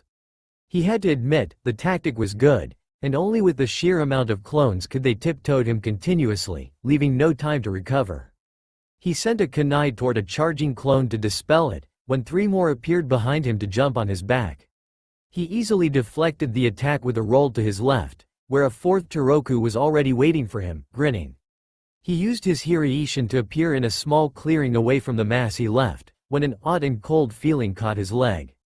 Minato looked down, to see Rin's familiar jutsu, as he started to sink into the ground, feeling as it hardened around his ankles. He sighed, and when he attempted to use his jutsu to escape from the trap, electricity ran across his spine, blocking his movement and mind to prevent his escape. At the moment the more disturbing than painful feeling disappeared. He felt 3 hands on himself and he looked at the grinning Toroku, the softly smiling Rin and the emotionless Kakashi. "We got you," Toroku stated with a sing-song voice. "Indeed, I have to admit you did a great job with this trap, but don't let the victory go to your head." When he finished the sentence, 3 blonde clones appeared without a sound behind them, each pointing a kunai to the back of their heads. In the blink of an eye, Minato was out of his prison without any effort and smiled proudly at their team when the clones disappeared. "Still, I think you all deserve a reward. I'm glad you managed the task." TCH. Kakashi was evidently irritated by the success of Toroku's plan. "I think it's time for lunch, everyone. Let's head to Ichiraku." He earned a cheerful "yeah" from Toroku, a smiling nod from Rin, and an irritated groan from Kakashi as they turned to head into the village. "Don't stare at me, you're annoying," Kakashi stated with a death glare toward Toroku, who just made a shrug at the comment, and continued to watch the boy from the other end of the counter. He was so damn curious about how the young Jonin managed eating in a way that he couldn't peek behind his mask, not even for a millisecond. "Hey Kakashi, you got some kind of disease?" Kakashi narrowed his eyes and sent quite a large amount of killer intent toward the blonde. "Or you got a hair lip, or ugly teeth, or what?" Minato chuckled between the boys while Rin just rolled her brown eyes in her annoyance. "They've been doing this since we arrived." Kakashi ignored the blonde and he turned away from him to finish his meal as fast as he could manage, in order to finally get rid of the annoying company. When everybody finished their meal, they sat in silence, enjoying their filled stomachs when Minato turned toward them. "I think that was enough for today. Now, everybody go home and rest. We will have a real mission tomorrow and I doubt it will be AD rank." The small group nodded and waved a hand as farewell, except Kakashi, who was still irritated by the blonde, though not as much as yesterday or in the morning. Minato shook his head as he left for his apartment with Toroku. The small team hopped from tree to tree to arrive as fast as they just could to their destination. They were heading toward one of the guard posts, close to the border of Kusagakure and the Land of Fire, to transfer equipment scrolls to the infantry forces, and gain report scrolls for the Hokage. It was simple and Minato was satisfied with their first mission. He was grateful to Sarutobi for that. The team wasn't ready for anything more until they shaped back to their old selves and Toroku settled down into the team's daily routine. The fights with Iwa seems to be over, however their mission's destination was more than disturbing. They were too close to the bad memories of their last mission, but it still held much less risk than the other front of the war with Kumo. Minato wanted to finish the mission in record time, within 2 days. One there, one back, staying at the post for the night to rest. He moved at near full tilt, only slow enough that the remaining members of his team could keep up with him without overstraining themselves. However, it was still insanely fast compared to normal travel speed. During their trip Minato watched Toroku curiously, wondering how he would perform during his first real mission. Until this point he was satisfied with Toroku's behavior. When they left Konoha, he was cheerful, glad that he could be out of the gates and out of the Anbu investigation, and he instantly picked on Kakashi to rile him up during their trip. Minato looked back over his shoulder and smiled as the 2 young boys argued at the back of the team about something trivial. Just like with Obito, he sighed and turned backwards to face with them, still hopping from branch to branch fully aware of his surroundings and the dangerously approaching branches at head level. He easily avoided them and hopped up, still traveling backwards. He rested his eyesight on Rin, whose face was a bit more ruddy than usual, then moved it toward the boys. They seemed to be fighting, but Minato knew that they were also paying attention to their environment as they immediately stopped the arguing and flung their heads toward him as soon as he faced with them. If only they focused their energy on the task at hand, we could have traveled faster, but still, I'm amused at Toroku's stamina. Even Kakashi's winded, yet he hasn't even broken a sweat. We are approaching the borders and we will reach our destination within 2 hours. Move to formation and be aware of everything around you. And from now on, not a sound if it is not about life or death. The 3 shinobi nodded and placed themselves where they should be, forming a straight line, with Toroku at the back of Kakashi, who was now looking at Rin's back. She was centered to the middle as the only medical ninja in the team who could help them if necessary. The woods were silent, not even the cries of animals could be heard. Only their faint footsteps echoed amongst the trees as they were jumping and landing on the branches, making faint sounds to disturb the silence. The sun's last strong beams needled through the leaves, painting abstract light patterns on their faces. They traveled in complete silence with sharpened senses, without a word until they reached their destination just before twilight, a little bit drained by their insane speed. Thanks to Minato's hard training, the two veteran members were already used to this, and the new member also seemed familiar with the pace. Their trip was luckily uneventful, thank Kami, but when they arrived at the post, Toroku's eyes widened and his mouth fell open from the loud cheer by which the remaining shinobi greeted Minato. When the handshaking and shoulder clapping was finally over, he raised an eyebrow at Minato, demanding an explanation, but he just waved his hand in his irritation. Toroku narrowed his eyes as he watched Minato and Kakashi march out from the small bunker and then turned to Rin for any hint. Is he some kind of celebrity, or what? Rin chuckled and shook her head, still laughing. Kind of. In our last mission he took out almost the entire force of the remaining Iwa ninjas that attacked near this guard post. Alone. So yes, you could say that he is famous. Most of the people here are alive only because of him. Toroku felt pride and he was in awe. My only known relative is a war hero. Wow, he's awesome. Yes, he is. Rin sent a sad smile back at him. They left the bunker to follow the others without a word, both buried in their own thoughts, one in sorrow, one in warm pride. Toroku's night was sleepless, due to the guards all over the facility and his sore muscles because of the long run. He couldn't sleep. The moon was already high in the inky black sky, and he was nervous. His senses sharpened subconsciously as his stress level grew. He was now extremely tense, because of his senses, that he couldn't even concentrate on suppressing them to a tolerable level. He could smell the dry blood at a faraway battlefield, and the scent of the animals in the woods. A bird shoot up from a nearby tree and he jerked up from his sleeping bag at the sudden noise. Hey, relax and sleep, or you'll faint tomorrow. He heard Minato's faint muttering next to him as he turned around to face with the sitting boy. I'm trying, but my senses just won't settle down and it's irritating like hell. He put his head into his palm, trying to ignore the continuously tapping animals and the smells of his environment. He let out an irritated groan and leaned back, trying to focus his mind on somewhere else, resting his crossed arms on his face. Toroku sneaked a peek at Minato between his arm to see he was now leaning against his wrist and watching him with a curious face. What? Minato just shrugged and leaned back, his head resting on his arms, to watch the night sky filled with sparkling stars. Toroku let his arms fall to his side and he sat up again, watching Minato hesitantly. Hey, Minato. Can I ask you something? It depends. Toroku rolled his eyes in the black night and he looked over his shoulder, where Rin and Kakashi laid in the same standard sleeping bag, evidently occupied by their dreams. What happened on your last mission? Why do you want to know? I'm curious. Furthermore, I want to understand them. He sneaked a peek behind him at the two sleeping shinobi again. Minato let out a sigh. It was 3 weeks ago we split up. I came here to fight with the remaining Iwa forces. They outnumbered us, and not just a little. Toroku nodded. He already knew about this. He was curious about Obito, but he didn't want to ask Rin or Kakashi. And they? Toroku's muscles tensed, as he heard an almost unnoticeable soft noise. He didn't move, but he saw Minato's silent nod with his eyes, that it was okay. They had another mission at the Kanabi Bridge. During it, Rin was captured, and when Kakashi and Obito went to save her, Obito died.